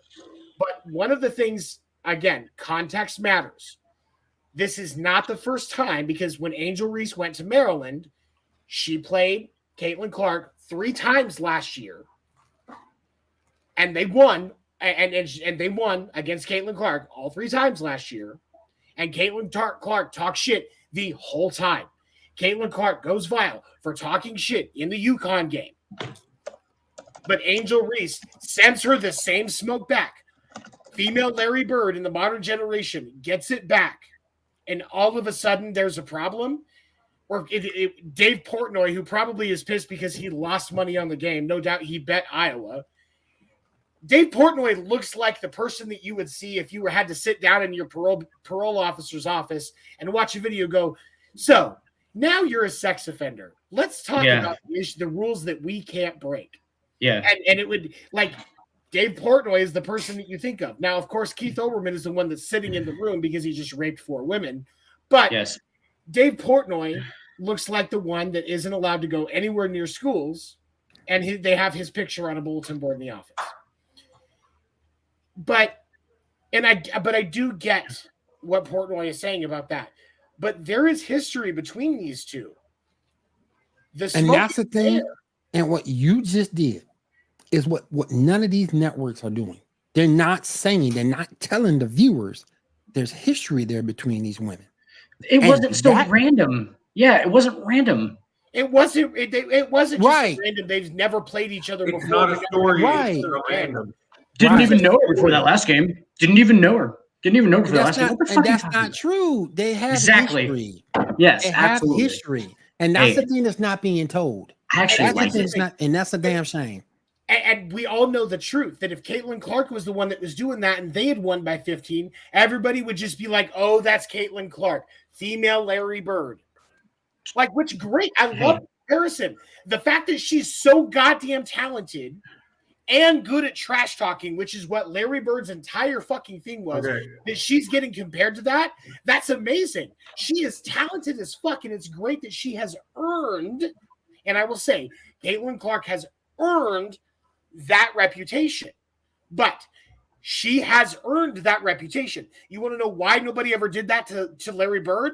Because he backed up what he was doing. Yes. Iowa expended all of their energy beating UConn and did not save anything for the fucking final. That's why they lost by 15 points. Yeah. That's why Caitlin Clark got that shit thrown back in her face. And I am fucking here for it. I love it. In reality, Angel Reese showed that dog, Tony. She has that dog. And I want to say this, and I want to say this quickly. This has been the best thing to happen in women's sports in a long time. It's gathered a lot of attention, and that's something that they needed. Unfortunately, I don't think it's going to make much of a difference, though, because in 3 days the networks will be talking about something different, and people are going to forget that women play basketball. But I'm not defending that happening. I'm just saying that's what's going to happen. Yeah. It's going to. Mm-hmm. Because anymore, this gets brought up all the time. Do you feel like Angel Reese is getting more backlash of it because of skin color? She's black. Yep, because she's black. That's it. But that's what I was saying. Because if because everybody would be so willing to give Caitlin Clark the O, that's just how she is. She's got that dog in her. And so when Angel Reese said in the press conference last night, I'm not going to apologize. I'm standing my ground because I want all the little girls that were like me, the little black girls that were like me, to know that you don't have to back down. And I absolutely exactly that. Exactly, because it don't do no. Because in this situation, it does you no good to apologize. It does you no good. She looks better not apologizing. Yeah, she does look better not apologizing. And so I'll tell you guys a story. You guys know that one of my favorite things to do with my relaxation is karaoke. I love going to karaoke. It's how I relax. I have a good time. There's a chick that comes into the bar that we do that I do karaoke at and I run sometimes. And her name is Shy. And Shy is this 50-year-old black chick. She's about 4.5 feet tall. And she's like 5'1". Tiny little black chick. And she is fucking feisty. Yeah. And there's so many people that get put off by it. I talk shit right back to her. And now when she walks in, she comes over, she gives me a hug, she hangs out with me and Martha. And we're the people that she hangs out with because Martha and I just laugh at her. We talk shit back to her. She's a decent person. Like Martha just went to lunch with her on Saturday. Like, she's good people. She's just a shit talker. Guys that are shit talkers like me. Anybody will, like, when I say the offensive and crazy shit that I say, everybody's just like, oh, that's Seven. Oh, that's Tony. Yep. But but I guarantee you, if we had the same following and Will popped off and said some shit that's out of character, everybody'd be like, oh my God, Will's saying stuff. He's looking bad. No, he just looks like Uncle Fester finally got a fucking tan. And oh my God, that's the greatest one all night. And that's it. It's just Will. Like, it is what it is. Like, but here's the thing.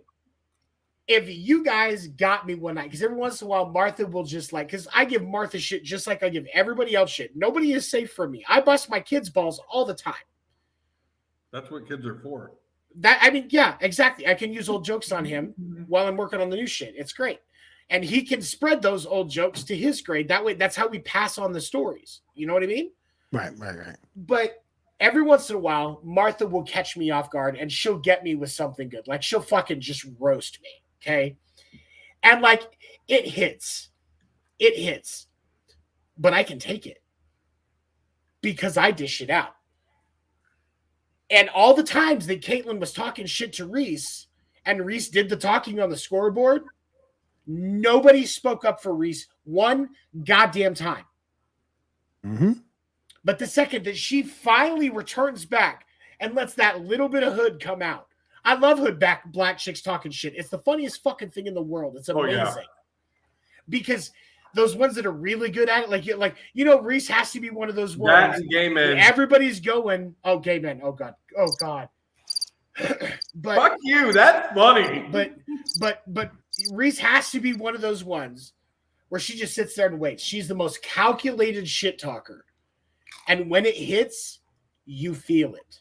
You feel it deep in your butthole. And I will follow Reese McGuire through the fucking moon. I will follow her beautiful, young, talented ass. I haven't looked at her actual ass, like I'm not a weirdo. Mainly because I know black girls don't like me. I only check out white chicks. But I'm going to follow her talented ass to the fucking moon because I absolutely love her. And I am so goddamn proud of her for standing her ground. Yes. And speaking of college basketball, before we get out of here for the night, ladies and gentlemen. Oh, yeah. Who's our champion? Oh. Them. No, the game. We can't get out playing on. Beautiful. Just beautiful. Okay. Y'all have a problem. The hell you say? About 3 minutes after the show's over, I won't have a problem anymore. I'll take care of it. All right. Our 2023 NCAA men's basketball champion is the Huskies. They hadn't won it in a minute. Yeah, it's been a minute since they've been there. This entire tournament was crazy. Congrats to them. Like, good for them. I mean, ain't nothing wrong with getting finally getting there. Beat San Diego State, who really wasn't. I mean, you have a 4 and a 5 that are in the final because San Diego State got a better record. San Diego State was a legitimate team this year. I actually watched a couple of games with them. I won in Florida Atlantic.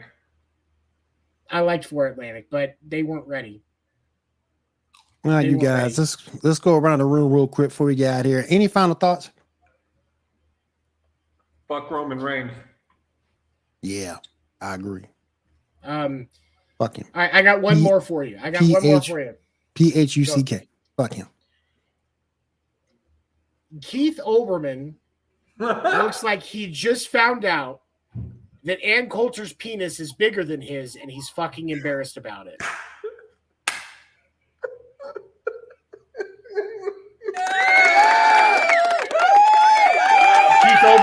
by the time that I'm done, Tony La Russa is going to send you a thank you note because you have my new fucking target, bro. I don't make fun of sick people, so Tony La Russa can retire in peace. You're my new bitch.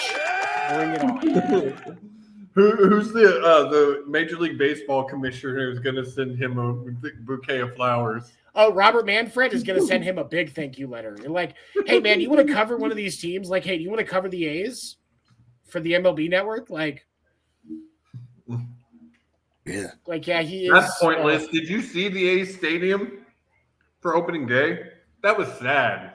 Shohei on the mound. And I could have walked up on opening day and bought a ticket for less than $50. Less than $50. I could have gotten ground level seats. Nosebleeds for $5. That is fucking embarrassing for the A's organization and their ownership. They should be writing apology letters to every A's fan that has ever existed and apologizing for what they are doing right now. You think they're about to sell? Fucking embarrassing. I don't think they're going to sell until they move. I'm sorry. I don't think they're going to sell until they move, but yeah, that's it. All right, guys. If there is nothing else, we want to thank everybody out in TV land for following us tonight. We appreciate you being here. Thank you to everybody who came out tonight. Quick, Seven. Where are they going? They're going to Vegas. God, everybody's going to Vegas. They're going to Vegas.